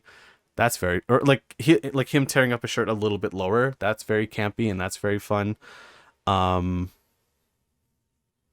do think it definitely suffers from the too serious adaptation problem. Yeah. I posted some videos here. Sideways also has a video about Into the Woods. That's very good. And then also Snug Boy has a video called Disney's Into the Woods, How Not to Adapt a Movie, that kind of talks about some of the things that were cut from the movie versions and like the changes that were made. And I think like if you're interested in that kind of stuff, definitely recommend both of those. Mm-hmm. Yeah, I watched Into the Woods, like the musical version, not the Disney version, like for the first time like a month ago, and I really, really enjoyed it. I think it's a very fun, lots of really, really good music, good characters, really interesting story. So I second not all of it, but I second a lot of this. Good musical, recommended. Yes, Into the Woods. One of my favorite, like, how do I say this? Like, it's my favorite iconic musical, and that's saying something considering like Phantom exists. But Into the Woods, personal favorite. Cool, Gabe. Hey, second case study. I deliberated on this up until literally this exact moment that you called my name. Because I knew I wanted to talk about Belle because I was like super duper recent. But I had some others that were like older favorites. Not older. Like I haven't really watched a lot of older musicals, but like less the movies that didn't come out literally this year. I'll just go through the two honorable mentions that I didn't, that I'm not going to be using as my case study. One of them is called Blind Spotting. It has Daveed Diggs in it, who's you may know from Hamilton, or you may know him as Clipping. That's actually one of my favorite live action musicals. It's a different take on a live action musical. It's like a freestyle rap musical. So there's not a lot of like choreography, but it really works in live action. That's like one of the ones where it's like I think that actually works in live action.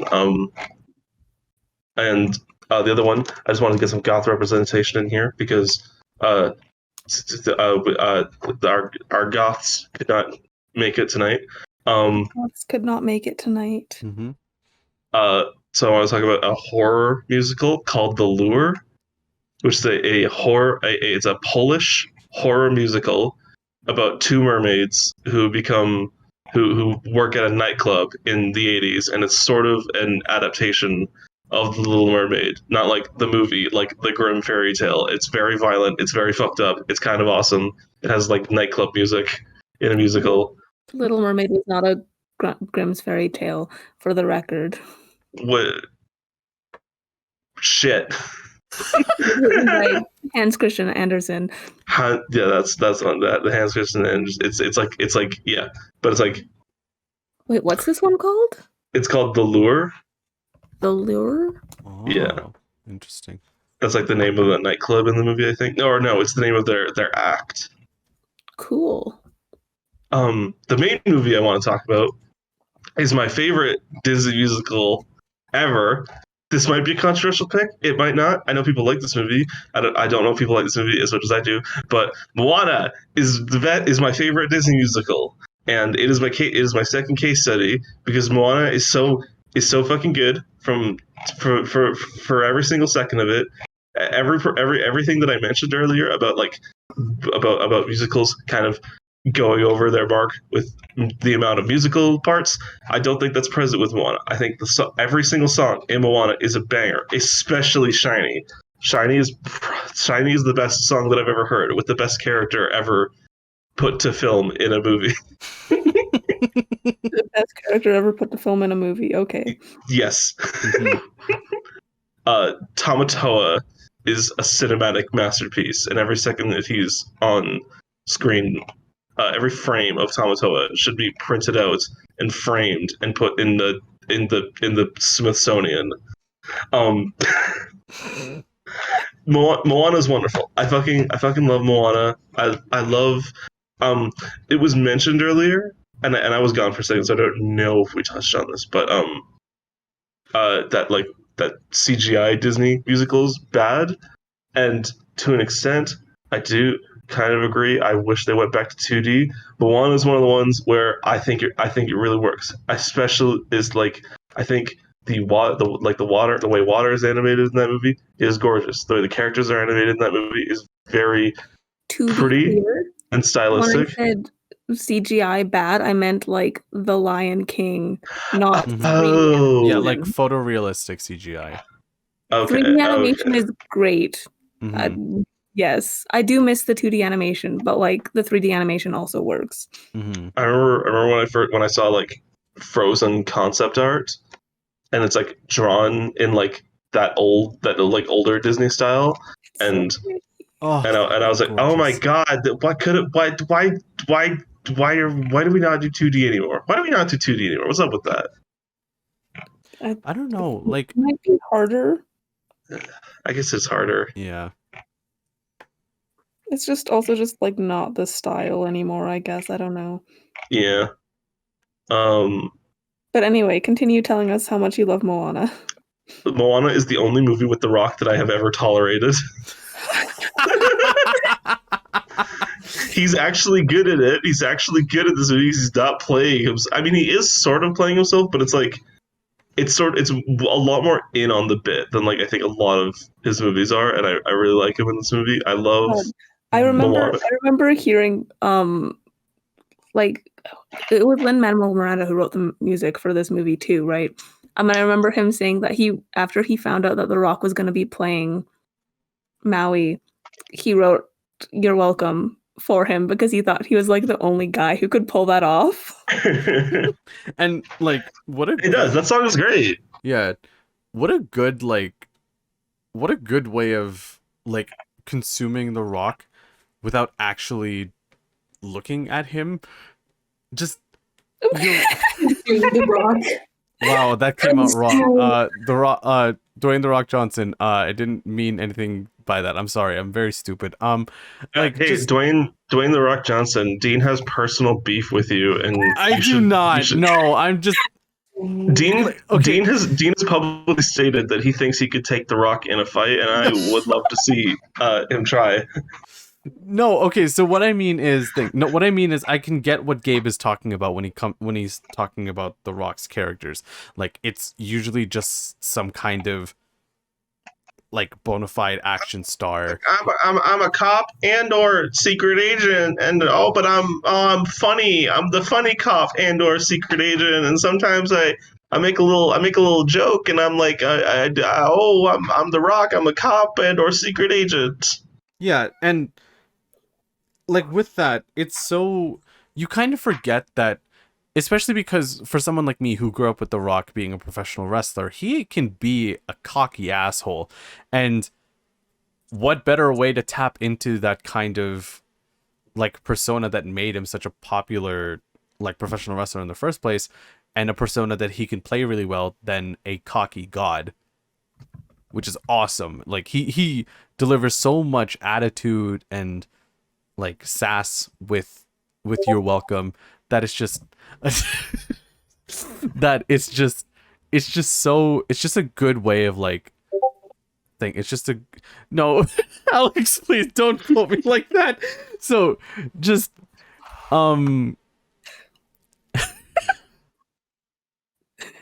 Continue. How can I? Just yeah, it's fun. It's fun seeing The Rock being a dick, because that's what made him That's what made him like such a very interesting character. Like as a character, The Rock thinks he's better than everyone, and Maui thinks he's better than everyone, especially Moana. So awesome, very very good. Yeah, Maui's he's a pretty good guy. He's no Tamatoa though. I want to talk more about Tamatoa.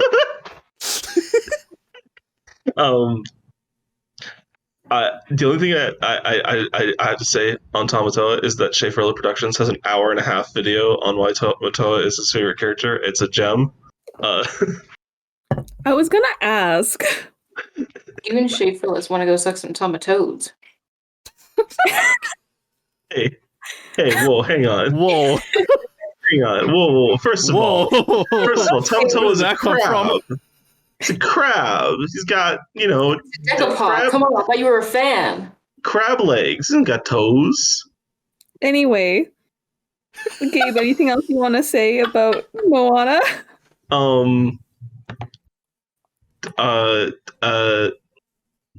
songs are really good. Tamatoa shaped who I am as a person and a man. I really like the animation. A lot about you, to be honest. Mm-hmm. What? Tamatoa shaped who you are as a person. That explains a lot about you. I love the end. I love the ending song. I love the way music is used in the movie, because like there's some like musical numbers, and then there's just other times where music just starts happening, and especially in the tail end. I think that's actually a really good way of using like third act songs in a musical, because like I mentioned earlier, that was like a problem I had with Frozen, with the rock troll song, where it just feels like inappropriate timing. But I think Moana does it good, because when you get into the third act and they're fighting the lava monster who's not a lava monster, who is a lava monster at that time. There's like the Know Who You Are song, and that's like sort of a musical number. I mean, I guess it is a musical number, but like the way that it's integrated into the movie is very unmusical number-y, because like there's no flashy song and dance. The song just kind of starts happening, and it's emotionally in tune with like what's happening. It's just a good movie. It's a good movie. It's very consistent. It's great. I love that shit. I love Moana. I also love like that ending part when they're like all on the sails and you can like hear the ancestors with them. Oh, I love that. Mm-hmm. Yeah, good movie. Mm-hmm. I think like just as a quick note, Moana is maybe one of my it's the best example of the formula that I hope Disney maintains with their modern musicals, and that's exploring other cultures. Like Hawaiian and Pacific Islander culture has always interested me, so having a very like fun and visually stunning look into that culture through like catchy, infectious songs, wonderful. Really love that. They've done that with Moana, like they're doing that, like they've done that with Encanto. I really want to see what culture they kind of like, go into next. Hopefully in a good way and a respectful way, like with Encanto. Mm-hmm. Mm-hmm. Obviously, yeah. But yeah, that's Moana. Brooke. When I was originally thinking of musicals, Into the Woods was the one that immediately popped into my head. It is just like a fun, good watch with very memorable songs. Dean kind of just like talked about like everything that I would have talked about with it though. So it's kind of I'm like, sorry. no, like I already knew that you were gonna talk about it, so it's fine. Because yeah, it's just good, and even if it it doesn't hold up to the stage play, it's still a pretty good adaptation, and it is consumable, even though I don't like James Corden, and I just wish he'd stop showing up and stuff. True, but like, Oh. please don't think I'm trying to defend James Corden here, but just in the adaptation. Are you about to defend James Corden? Oh no. Okay, well, that discussion was kind of pointless. He's fine.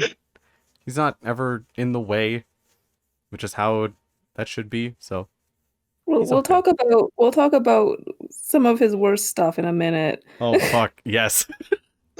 Okay, I'll keep my mouth shut. But let's let Brooke finish. No, shit, I kind of lost my train of thought. Into the Woods, yes, good stuff, good fun. When it comes to Disney movies, just kind of like all of them are like our Bob, especially like the old ones and the Renaissance and the Golden Age and everything like that. They're just really good. I know all of the words to every song in Little Mermaid. I watched that one religiously when I was a child, so that will always remain pretty superior in my head. I just know that one. But Mulan though, never get over Mulan. Fucking love that, especially Girl Worth Fighting For, because it's just and so charming and so goddamn perfect. And I love that it's the whole "I'll make a man out of you" song being like she doesn't really become a man; she just used her own strengths. So she's still her in succeeding in an environment, but that also comes back when she gets the guys to dress up in her style to get into the palace once the emperor has been kidnapped, and it plays again there. It's like, yes, fucking yes, here it is, using her style, her specific battle strategy. She's so smart and powerful. I love her. Good. It's good shit.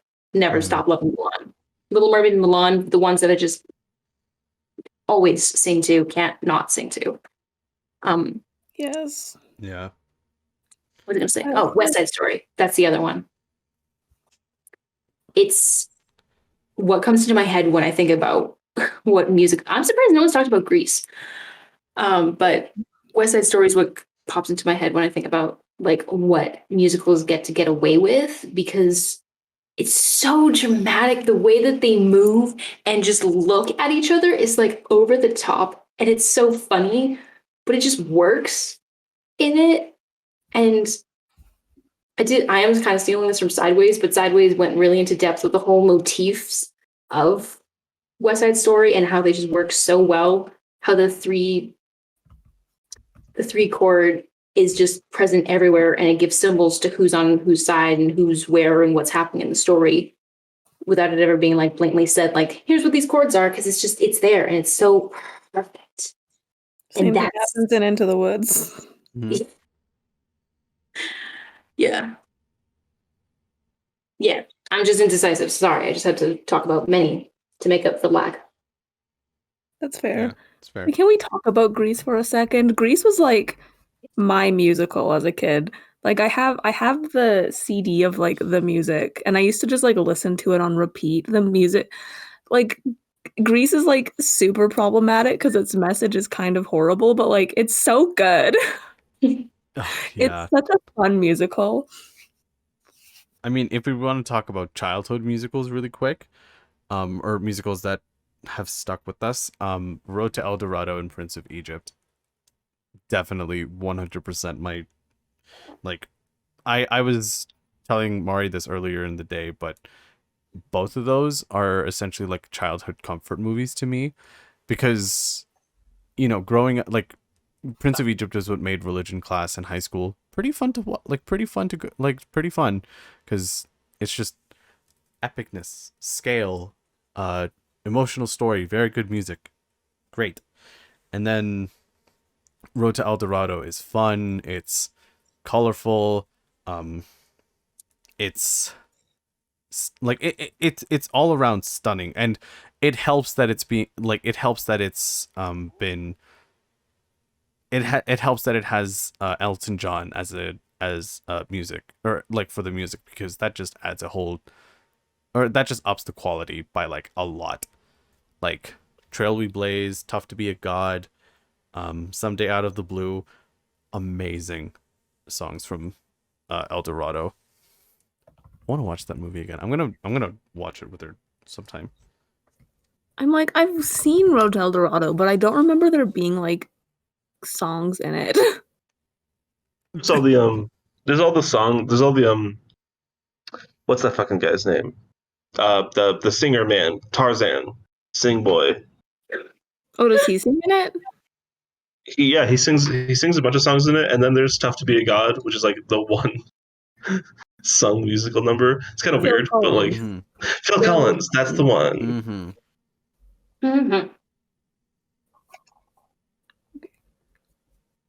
True. I've also never seen Prince of Egypt, but it's on my watch list. I'll get to it eventually.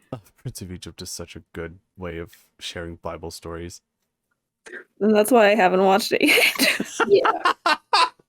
I will be honest. I love Prince of Egypt in theory, but every time I sit down to watch it, I'm sitting there kind of like vibrating in my chair, being like, I hear religion, but the songs are so good. I mean, yeah, like it's thing. Like, I haven't watched it. I haven't watched it since, coming to terms with me being agnostic. But that doesn't really like thing. It's still part of my upbringing, Christianity. So just, at least with that, I can kind of think fondly on it and not, just not think about anything else. It's just good songs, wholesome story. Let's not think about the rest of the Bible. Just this one. Anyone else got any other faves you want to shout out real fast? Where's my list? I'm also gonna shout out. Hold on, let me pull this up. Spies Are Forever by the Tin Can Bros, which is Star Kid adjacent. Very good, very fun. The music is a bop. Mm-hmm. Highly recommended. It's also available on YouTube for free, like everything else they do. Mm-hmm. That I don't want to go into too much detail. It's about spies. Forever. It's a musical. I mean, if we're doing like shout outs and honorable mentions, I'm surprised we haven't talked about La La Land, but then again, when we were talking about La La Land earlier, that makes sense. Hairspray. Do we want to talk about La La Land for a sec? Music good. Pace. Music good, nothing else good. Music good, everything else bad. That's my hot take. Yeah. I like thing. I really like the music. It has a really good opening number, which I'm surprised I hadn't talked about. Opening numbers really help sell a musical, which is why I love the 15-minute intro song of Into the Woods. And for anyone who is considering, or for anyone who knows about and is considering watching Shrek the Musical, I personally would recommend just skipping a little bit to Big Bright Beautiful World. That's your technical intro song, because the actual intro song is kind of unnecessary. So there you go. But yeah, if we're doing like shout outs, Hairspray, gorgeous. Les Mis, Evita was thing. Evita is like a very dear musical to me because I performed in it. I don't know if anyone saw this thing. I think Alex, you might have, because we were talking about this like a long time ago, but there was a musical adaptation of The Little Prince that have I seen it? It was here, right? Yeah, it was here.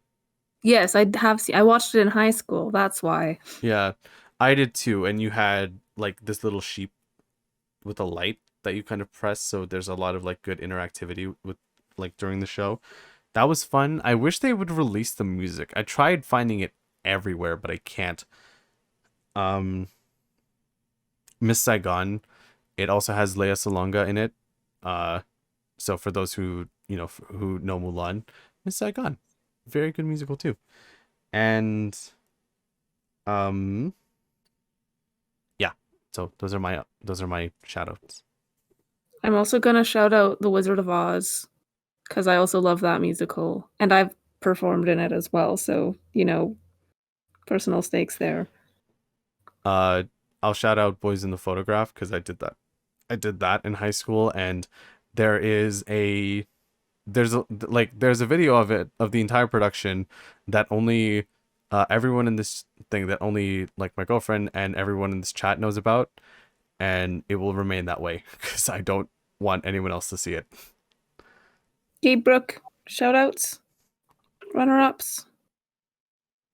I think I went through my oh shit. I forgot. Anna and the Apocalypse is another wacky musical that I really like. It's a zombie apocalypse movie, and it's a musical, and it's really fun, and it's rad. Also, Aladdin. I like Aladdin. Aladdin, very good. I mean, we can shout out a bunch of fave Disney's. Beauty and the Beast, I Love You. Lion King, especially both the original animated version and the stage musical. Also, Frozen on Broadway, surprisingly really good. Mm-hmm. Oh, I also love Annie, the original one. And also, I have a soft spot in my heart for Singing in the Rain, even though I've never watched the whole thing. Brooke. I was also gonna say Annie, and Hunchback of Notre Dame will forever remain top tier in my mind. It's just so epic. Epic music. Cool. Well, with that, I think we should move into our final topic. Cats. Let's talk about it. Oh, wow. Okay. Oh, no. I couldn't think of a better way to introduce it, so we're just going to jump into it. So we've kind of danced around the subject of, bad movie adaptations this whole episode. So let's talk about the most notorious of them. Cats, which came out in 2019, I believe. Mm-hmm. Which, that seems like so long ago. Oh my god. Okay, so I have seen Cats live, like the actual musical live. It's fun. It's very fun. Mm-hmm. The movie adaptation is a disaster. The music is bad. The visuals are bad. The changes to the story are bad. Like, yeah, it's real rough.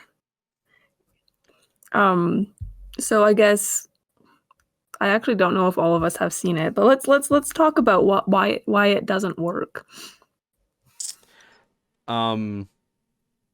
Cats is, I think for me, a very special musical in the sense that it's one of those ones that is exclusive for the world of theater. And I hate saying that because, like, through adaptation, you can make things work, but I think there's just something inherently, like, at home for Cats when it comes to theater, because when people associate musical theater, like, when people think of musical theater, it's camp. It's kind of campy and fun and ridiculous, and a place where you can experience stories that you wouldn't normally experience. And Cats is definitely the best example of that, because while I've never seen, I haven't seen any live adaptations of Cats, I always associate it with being on stage. I saw the thing. I didn't see the film adaptation. I listened to Memory, which is the most iconic song from that musical, and didn't ever consume anything else from it, because just among many things that was wrong with Cats, you lost the magic of it feeling at home with theater. Like, you kind of go for spectacle, you have the big names, like you have some pretty strong singers, and then there's, Jason Derulo and James Corden, but that being said, at least Jason Derulo's like a professional singer, though. I don't think it's fair to put him in the same camp as James Corden. I have my own issues with Jason Derulo, but anyway. But at least I know what you're trying to say. Just you shouldn't like put the two in the same camp. But yeah, just I don't know. I think going for like the decisions that they made in Cats was for a spectacle, and Cats is already kind of a weird musical, so you had to make it kind of flashy and interesting, but not the way that they did it in the film adaptation. That was a horror movie.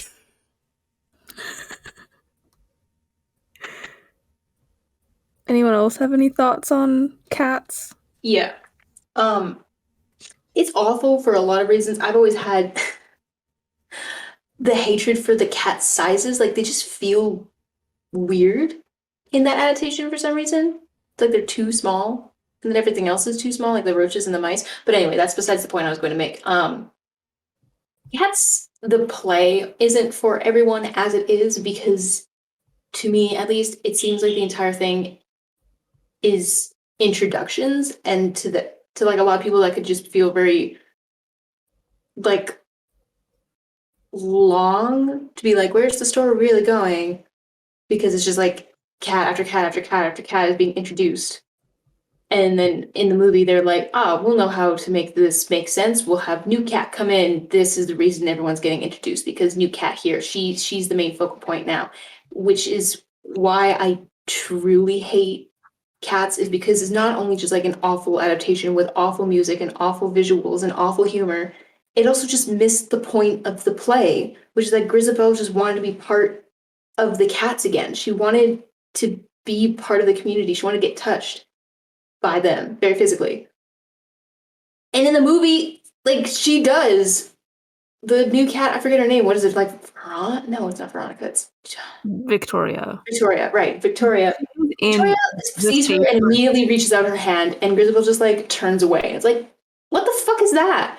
The whole point is that she's constantly reaching out in the play and no one will touch her. The new cats will come up to her, but the older cats will be like, no, we don't touch this old hag. She's banned from the group. And the whole climax and resolution is that she does finally get accepted back, and they do come and finally touch her hand again. And they fucking up in the movie. They missed the point of the play. To be clear, Victoria is in the original stage version, but she's just like she's not that important. She's not the protagonist. Yeah. But yeah, also watch That's the whole point of Cats too, is that there's not a protagonist. It's just kind of like everyone. Like, Grisabelle is basically the protagonist. Yeah. But yeah, so Cats. If we're gonna think, sorry, Alex, to talk over you, may I? Or no, you may not talk over me. Okay. No, I mean, I didn't want to continue talking over you. I'm sorry. What are you saying? I was just gonna add on like a more like technical aspect of like the comparison between the stage play and the movie, and that's the look. Because someone has to talk about it. Yeah, I was getting there. Okay, go ahead. Sorry. Listen, I love Cats, the musical, like the stage play. I love the costumes because they're well, I mean, you talked about camp. These costumes, like, they're in like tights with like furry hats, and they have like arm warmers and leg warmers and stuff, and they look ridiculous, and it's fantastic. And then you have the movie version, and they just fucking like CGI'd fur onto them, and it looks so bad. Like, why did they do? Like, they could have done literally anything else and it would have looked better.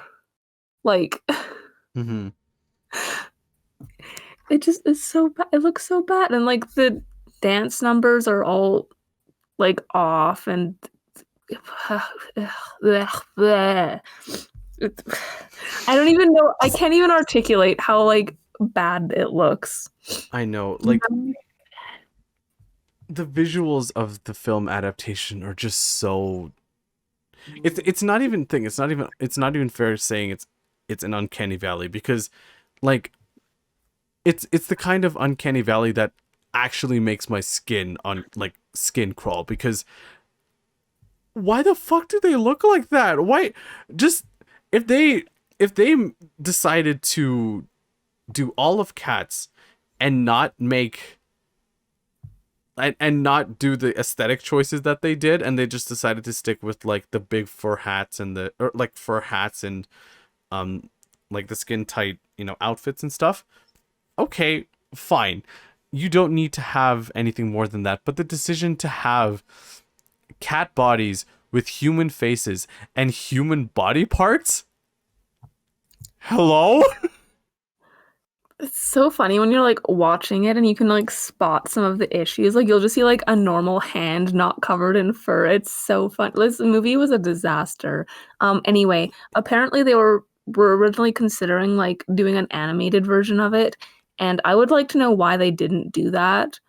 Cause like I've seen some of the concept art and it looks so much better than what we ended up with. Yeah, like and like yeah, Cats is definitely not the easiest thing to adapt, because again, like the story is very like it's not like complicated, but it's not easy to see, I guess. But like if you're gonna do it, I think an animated adaptation is the best way to do it. Like they could have had so much fun with it. With like, doing the musical numbers in a fun way. They could have gotten people who actually know how to sing musical numbers instead of big name actors that can't sing, and some that can but don't know how to sing musicals. And they could have dropped the fucking comedians, because god damn, those scenes are painful to watch.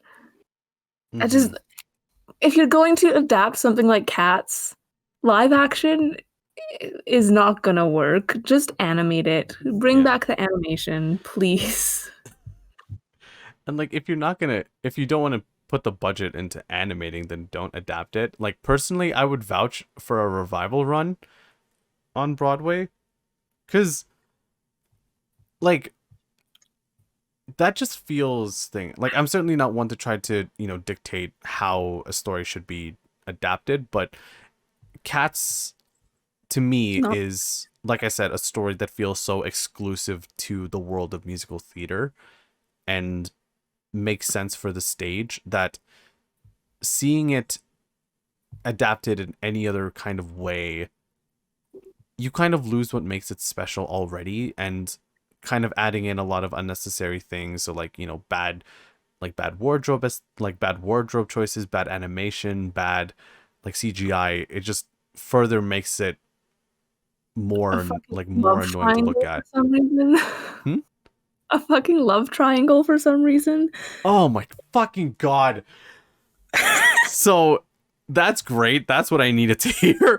So I think the movie has given Cats a bad rap, which really disappoints me, because I think Cats is genuinely like a really fun musical to watch in the theater.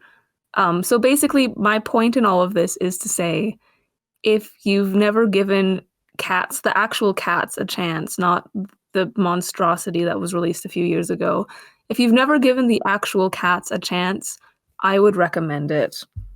Seconded. I think that about wraps up everything for tonight. So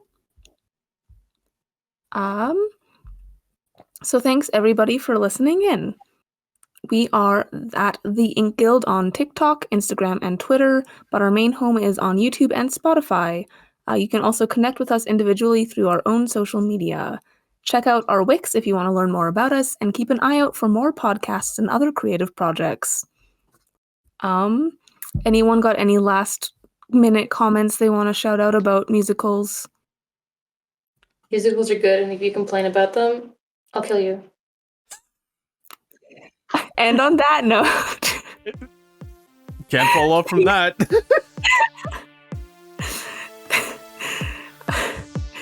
On that note, thanks everybody for listening, and have a good night.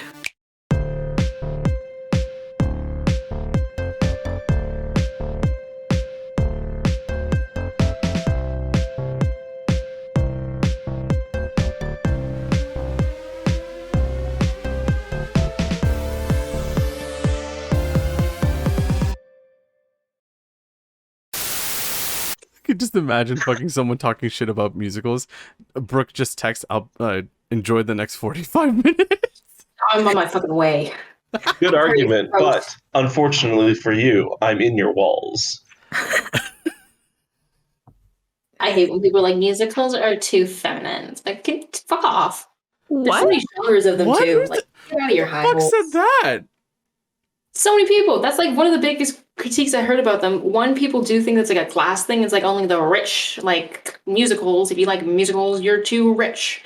And then the other thing is just musicals are for women and women only. And if you like them, you are not a good person. It's like, what? See, I thought that's something people got over when they became adults. Like, not. You want me to watch a Disney movie? That's for girls. I don't like girls. They smell bad. I don't like movies with boys. And I can't do that voice right now. It died down a bit, but especially with Disney movies, people will definitely give a stink eye to adults who still like Disney movies, especially the animated musicals. Mm-hmm. People just like chill the fuck out. Yeah, like unfortunately, go to not bed. apparently, which is why I need to give them death threats. Yeah. That's the logical conclusion. Obviously. If you hate musicals, you're dead. You are dead. Not by anyone specific. You're just gonna die. You're just gonna die. Death Note. Oh, Brooke, have you seen Death Note the musical yet? No, I never got around to it. I kept meaning to for this episode, and I didn't. Brooke, what the fuck? Maybe I will one day.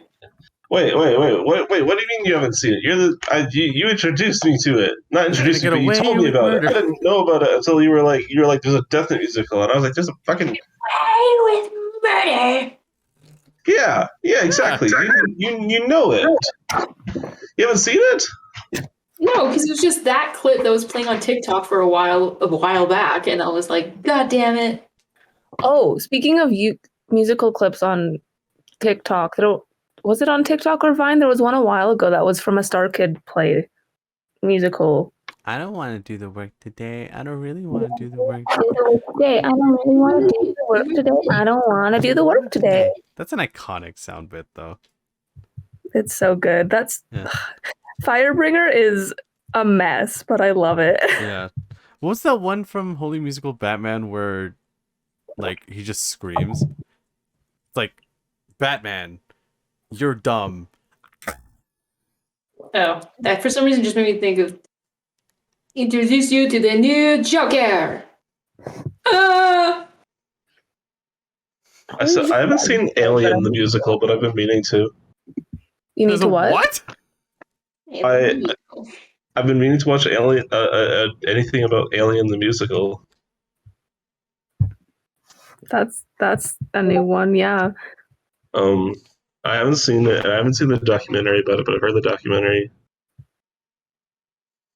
I don't know if there's a musical. I'm looking up Alien the musical. I think there's just a play, but these guys did a play of Alien. I'm so disappointed now. I want an Alien the musical. I kind of wanted an Alien musical as well. Oh no, it was a high school thing. It was a high High School Drama Club gets high marks for Alien musical. Oh, that's cool. And they had like a crazy xenomorph costume that they built for the play.